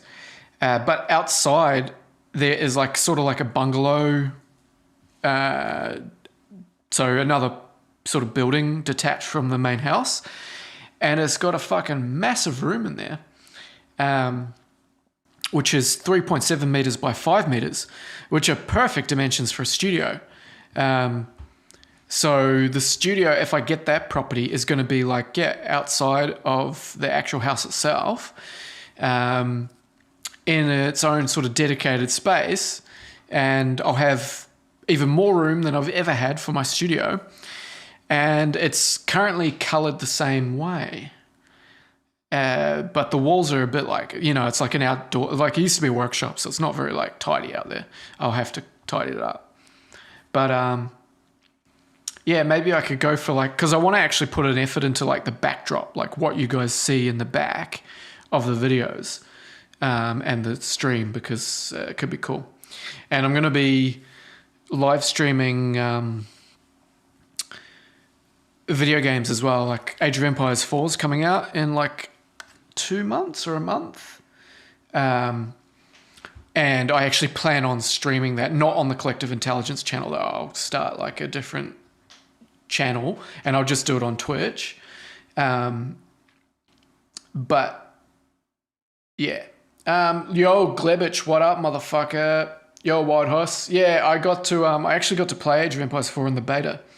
And I can assure you it is fucking so much fun. It's real killer. I think it will disappoint some people. I think if people want like a real gritty like type of game, then they're not going to get that. But it's very beautiful. Like the art style and the gameplay is like really like stunning. And the gameplay itself is super fun. Oh, I played a bit of Albion, dude. I played a little bit of Albion. But I didn't really get deep into it. Yeah, well, that's what I was thinking, bro. I was thinking that I might like make some videos for it, because I already played the Mongols quite a bit, and I got like a build order down for how to like rush with Mongols. So I'm thinking that maybe like as soon as it's releasing, either like an open beta or the game's actually released, I'll do a 10-minute video, which is like my first 10 minutes of playing as Mongols for people to like check it out. The Mongols are so sick in that game, man. Like they're the most unique civilization. They're completely nomadic, so you can pick up and move your town center wherever you want to on the map. And they've got a real cool mechanic for how they go about like rushing. There's like wood, food, gold, and stone in it, like traditional Age of Empires games. Yeet. And so they have a like they build something on top of stone rather than mining it. They build like a structure on top of it called an uvu. And over time, it just automatically collects a stone. It's quite slow, so you can't like just... Over time, you can amass a lot of stone, but it's not like you can put like fucking 50 villages on it and mine it like super fast. So anyway, when you've got the uvu, if you build like a stable or an archery range or a town center like right next to the uvu on the stone, you can spend the stone on building more than one mangudai or villager or whatever at a time. So you can like so as soon as you start, you send a villager to build the uvu straight away, and then you build up your economy. And then as soon as you get enough wood for a stable, you go and build a stable, because you can make a stable in the first age. And then you can start paying for one horseman, but getting 2 horsemen, because you're also paying a little bit of stone. It's so cool, because you can just spam like heaps of horsemen onto the map to attack with.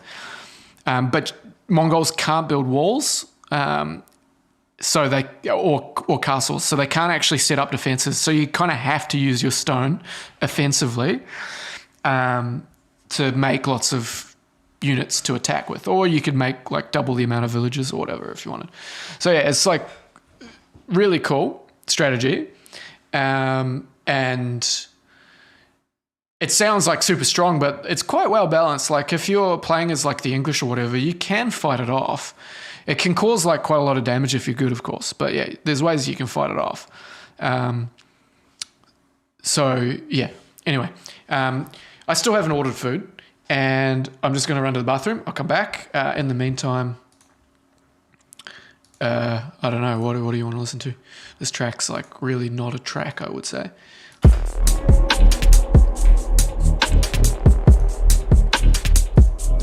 Listen to that on repeat. Be right back.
Okay, bear with me a moment, guys, and then we'll get back to the tune.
What if I just loop that?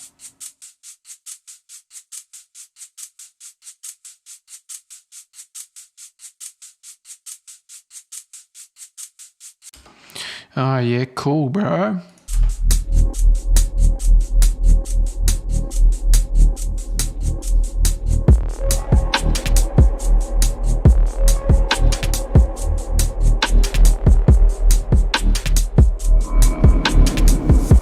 Interesting. Anyway, I'm still getting fucking distracted from ordering food. Jesus Christ, man. What the fuck is wrong with me?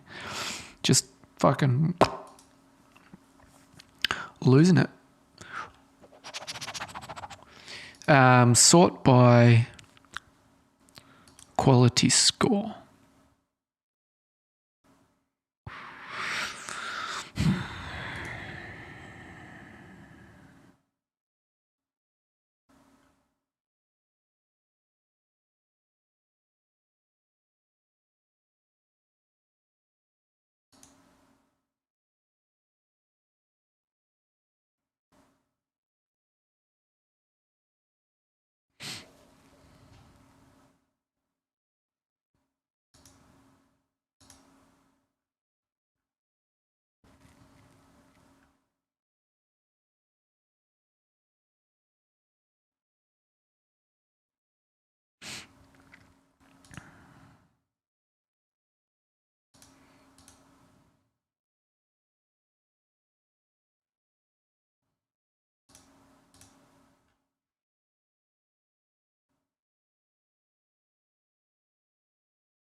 Vegetarian.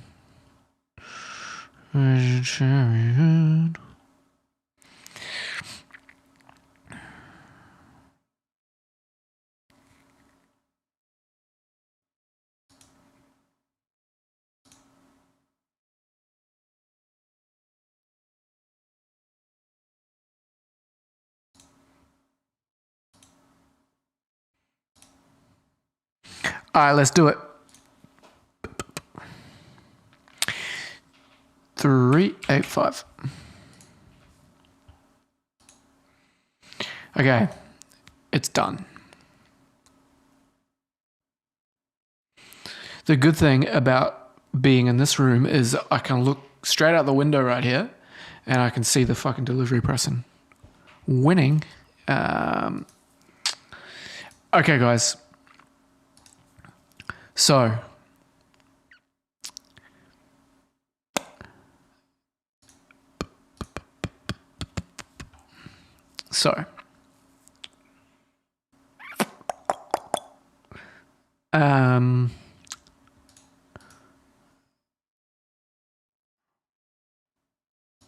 Hey guys, how's it going? Oscar here. yes, Oscar. Let's turn to some stereo width effects that I'm going to show you how to process so that when you're playing about with wider use quite a lot. The sine video. Today I'm going to be showing you how to make the sine compression bass. Basically, it's a similar, if you guys have ever played the game Doom, this sound's used quite a lot. It's just I put my own like sort of taste on it. It's basically just a sine that's been run through some noise, that's being compressed, software, it's got some filter movement, and underneath all that is, on top of all that, is just some stereo width effects that I'm going to show you how to process so that when you're playing about with wider sounds in your basses, how to make sure that they still translate to a mono system. So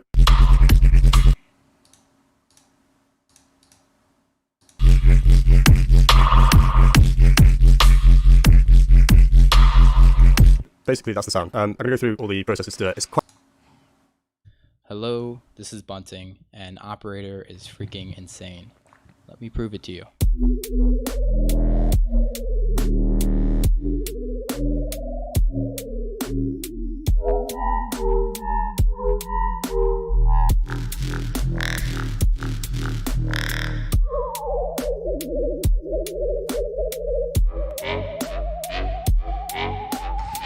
I like some of those basses in there for sure. Now that you understand that, I gotta shout out my website, buntingmusic.com. You can get lessons from me, you can check out my music, and if you go to this shop, there's plenty of free and paid, very cheap sample packs full of fatty drums and basses, just like the ones you heard here, right? But without further ado, what the heck is going on with Operator, right? So if you want to find Operator, it's just under Instruments, and drag it on and get ourselves a note, right? So as you see, it starts off with just a sine wave, right? Which we'd love to start off with. So we're already excited. But the moment you start turning these knobs, we already got some crazy basses. Let's throw on an auto pan. FM, dude. Let's make it mono, make it synced, and an eighth. And a bit of reverb too, just for that deep dubby flavor. As you see, it's really that easy. Just with these 4 knobs, you can make a variety of fat bass sounds that go great together. But there's way more to Operator than that, so you are in for a freaking treat. Oh. So on top of these level knobs, these are all FMing each other, right? Yes. You can change the pitch, which almost has a chain reaction since they're all being FM'd. This is essentially multiplying whatever frequency it has by 2. And just tweaking. Yeah, that's pretty insane, just tweaking that. You can also change the fine pitch. Or you can say, I don't want it synced to the MIDI, right? You can twist the hertz to your liking, wherever you want. And that's awesome. Right? So the next thing for the sauce, besides just tweaking these, right, is you can go in here and change the FM mode, right? So right now, this means that each thing is FMing the next and they're all adding together beautifully, right? Yes. This means this is FMing and these two are just sitting, right? But let's just change it so they're all sitting side by side, just playing on their own. See? And you could very clearly hear that it's just playing 2 individual notes. Right? And that could be awesome too, for a clean harmonic bass, right?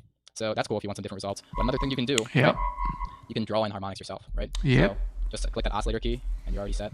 Okay, not sure. But literally, just that, and that's freaking gnarly already. You can zoom in to the first 16 to get a little more precise. Just endless sounds with this, right?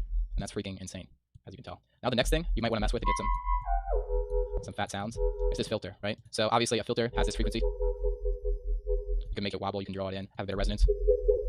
And change the mode, change it to a bandpass, like this. Bandpass, notch, all this cool stuff. Low pass has the sauce though. But under here, you can select these modes, which essentially are different ways, different distortion settings to give it some drive. Yep, let's go. All different settings, right? But if you change the shaper, that's where the real difference comes in. It's kind of like Ableton saturation settings. Let's go. So fat, so stupid, and just need to tweak one of these. And you have a whole new sound that's equally as fat and insane. And if you want, let's just mix it up a bit. Draw on harmonics everywhere. Right, and one more thing to note, on top of all this stuff, and these waves, back to the waves, you can just change the wave to like a saw. Yep. Or you can just get rid of all this, get rid of all the drive. Get some white noise, get a saw 3. That's already kind of a fat bass. Saw 8, sine 8-bit, triangle. All this stuff is so fat and so good for these deep kind of dubby sounds. Now, if you want a bit of wobble,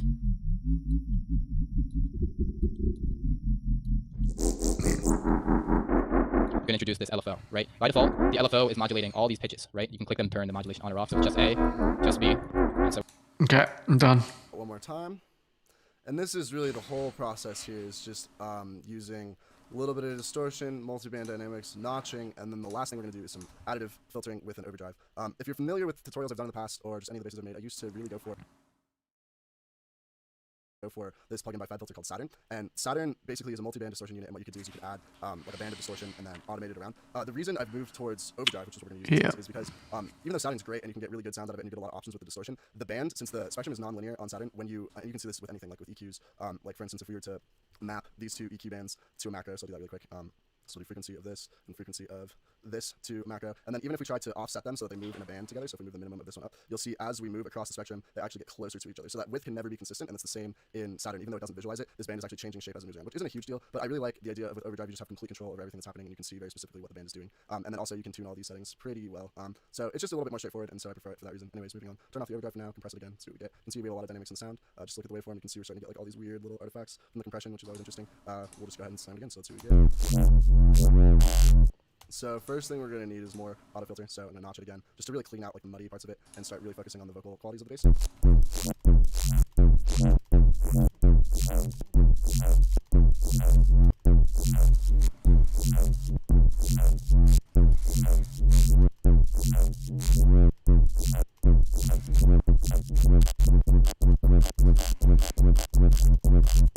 Cool, so now I'm going to actually add an additive automation with this overdrive. I like to keep it pretty much all the way down and then just automate this frequency to start, and then we'll dial in the rest of these settings in a second. So we listen here.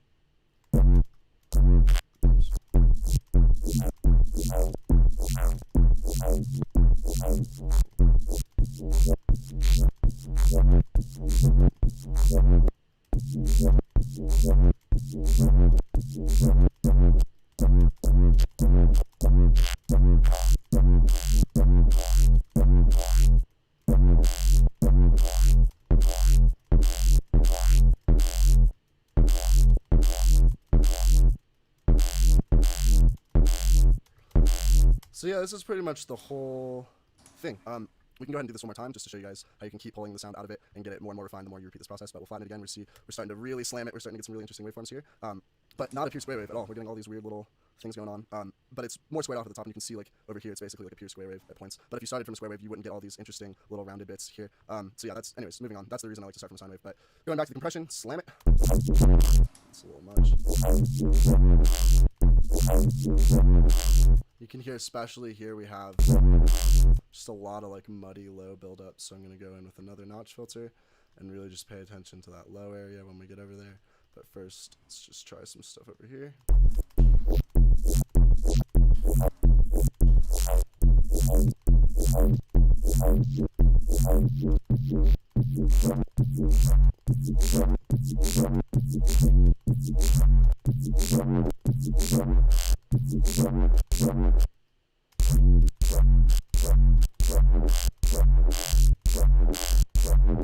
And then the top end gets a little weird there, so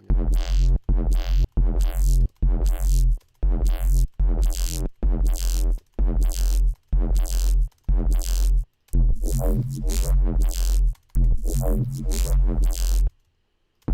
still not happy with that part.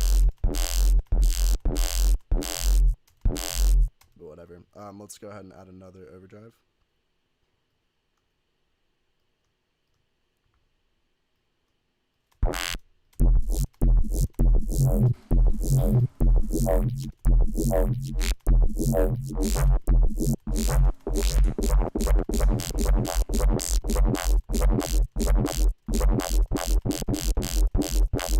Gotta get that part, it's bugging me so much. I'm gonna just try it. Good enough. Alright, so cool. So yeah, that's the entire process, and you can go through. I haven't done any EQing or any sort of like mixing stuff to this, so you could go through and EQ it out. You could do even more notch filters from here. You could do another multiband dynamic, although I don't think the sound particularly needs it. But really, it's just a balance between those four elements, which is the notch filter, the overdrive, the multiband, and then the notch. And then I usually only use that amp like right off the bat to get that sort of initial high end. But I've also had success putting it in every resample. It just depends on the sound. Every time you go about these, you're gonna have to like work in real time with what you're hearing. And for that reason, it can be kind of a bitch to sit there and like redo all these sort of automations over and over and over and keep resampling. So to get around that, I've actually built a rack, and I want to show that to you guys now. And it'll make a lot more sense to show to you now that you understand how this process works. So I'm going to load up another just pure sine wave. I'm going to turn that one off. Grab operator, same length. We'll do just a short one to show you guys. And then we're going to grab an F1, F0 if your operator is default. There's our sine wave for each track. Flatten the track. Cool. So we have another sine wave, and here is the rack I've made. I'm just going to cut that over to, oh man, mouse is freaking out, over to here. And now we have the instant sine compression rack. So I just kind of want to take a second to show you guys how this works, and you can see how it's basically the exact same process that we just did above, but refined down. So the phase knob is basically moving you through 4 phases of resampling. So that process we did 1, 2, 3, 4, 5 times, but you can do 4 of those just with this rack. And so basically how this works is when this is all the way to the left, it's going through phase 1. So first phase is just a notch filter and a compressor basically. Turn it up, phase 2, turn it up, phase 3, turn it up, phase 4. So once you have phase 4 going, all of these different chains are activated at once. And so I want to dive through these really quick before we get into how to use this, just to show you what exactly is going on. So what this phase now does is it actually fades between these 4 different resamples. So on the 4th one, we have every single, this phase 4 has all of these previous phases within it. So if I open up this one, I can show you everything that's happening within the patch. So phase 1, if we open that up, has an amp, multiband dynamic, auto filter, and glue compressor. And for phase 1, your automation there's only a notch filter that you can automate, so that's here. And then so we start here and just this is active, and then when we move to phase 2, these 2 become active. So this, and this you can all automate. So phase 2, if we minimize that, is over here. If we go to the chain, we got utility, which turns it down, which mimics like every time, if you remember, when we'd flatten this out, we go through and turn it down to get a better look at the waveform, and then recompress it because you don't want to compress it from it being maximized. So the utility will turn it back down, and then we have an amp, auto filter, overdrive, multiband dynamic, glue compressor. So the only things you need to automate in those are the overdrive and the auto filter. So those are here, and so on and so on. So by the 4th one, if you have this cranked all the way up, you can automate everything on here, and it'll basically sound like sound conversion based. So the way that you use this is you start with your phase all the way to the left, and then you start with your first notch filter. So I'm just going to do the same thing we did above. And you can hear how there's already some high end added just from this initial one. And then we're going to move to phase 2 and start automating. Now we can automate notch 2 and band 2. So we'll start automating these.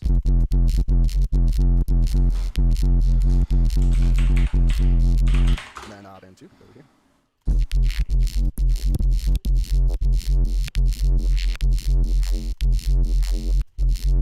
Alright, move up to phase 3. And if you ever need to check what phase you're on, you can just open up this chain selector. We can see, all right, we're on phase 3 here. So now we can go here. Notch filter 1. Band 3.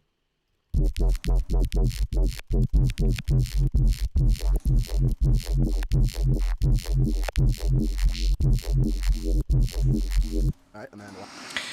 Okay, I think we get the point there. Um,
Hi, I'm Nominee, aka Outrage, and I'm here at DBS Music in Bristol for the Nominee Masterclass. I did not know his name was Nominee. I thought his name was No Mine.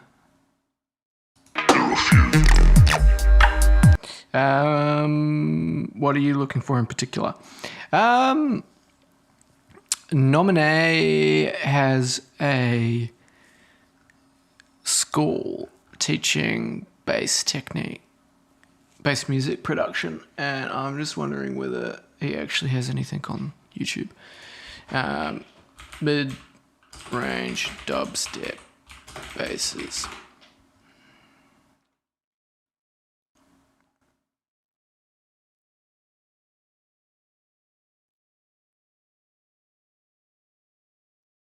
This is the closest to getting the style, but it's not actually showing like exactly how he does it on the computer.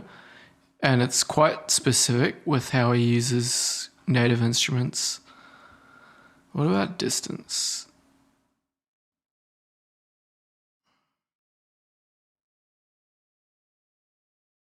Yeah, but their kind of bass production is going to be more drum and bass. I want to get like the problem is when you are looking for these kind of mid-range basses, fuck it, like all right, here's how you... I can't even fucking play you an example because I'll get copyright striked. Which is so frustrating, man. Fuck. You can make this growly dubstep sound so you can sound like you're back in 2012. Yeah, that's... See, when you write dubstep mid-range bass, it's always the Skrillex shit. Listen to Quizma Mammoth. It's just got like quite a subtle mid-range bass in there. On top of the sub, and it's just nice. It's nice and gives some nice movement to the track. Easy, what's happening? It's Distance, back with another tutorial for you. Thought I'd do a little gift for Christmas. So this one is going to be about mid-range bass. A load of people asking me to do one on mid-range bass. Obviously I'm going to be covering kind of like the angle of mid-range bass. That is the kind of stuff I would make, or you know, chest plate artists would make, or the people on a slightly darker, deeper side of the dubstep genre would make. So yeah, anyway, I know everyone uses Massive, so that's why I'm doing Massive for you all, so you can Massive do it yourselves. So just go to New Sound. There you go, that's kind of the basic sound. See, he's not even so recording the for audio example, from his if I, computer. It's so frustrating. Note, put it where you want, or what dial up something. And if we go the other way, it will do it the opposite way. So it's in a position where it already sounds pretty decent, you know. But you can change the. Again, you can see I'm with a nice little movement on it, you know, like that kind of thing. Yeah, it's... Maybe we could make it with Serum with just using like wavetables morphing. I've never... Oh, what about Vital? Let's use Vital. I like Vital.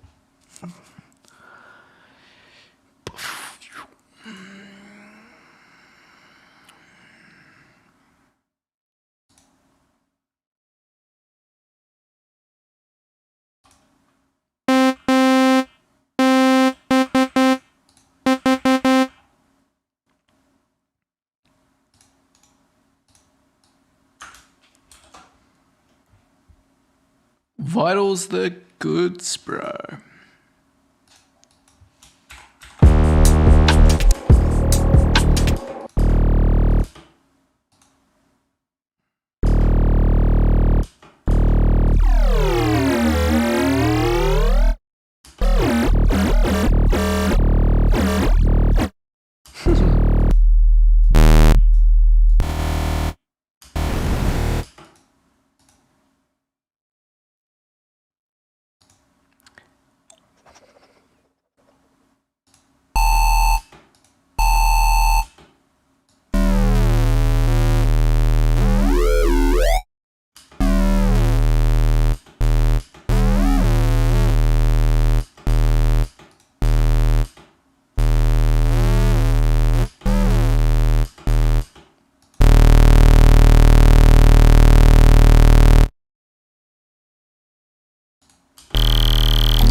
What do I think about Phase Plant? Phase Plant's amazing. Yo, my food's here. Yeah, boy.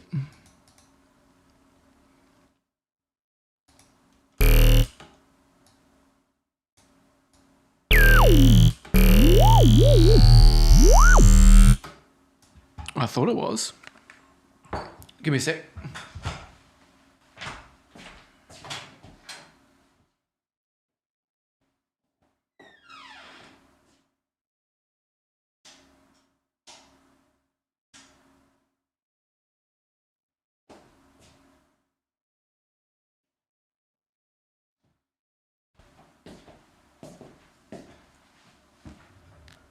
Yeah, it is.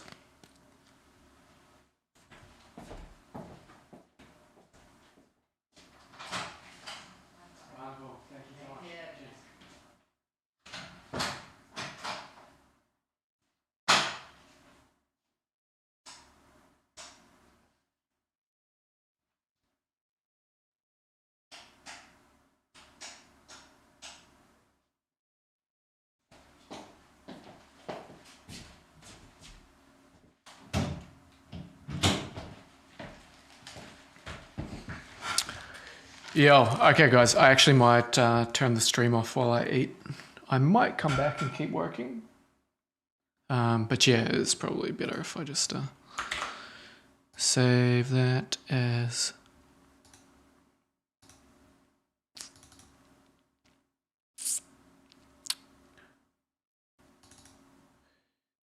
Um,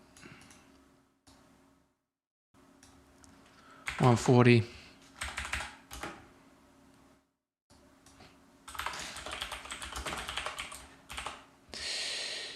Save.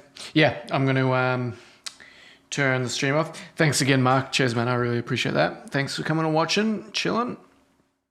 Yeah, I'll catch you guys maybe a little bit later on or tomorrow.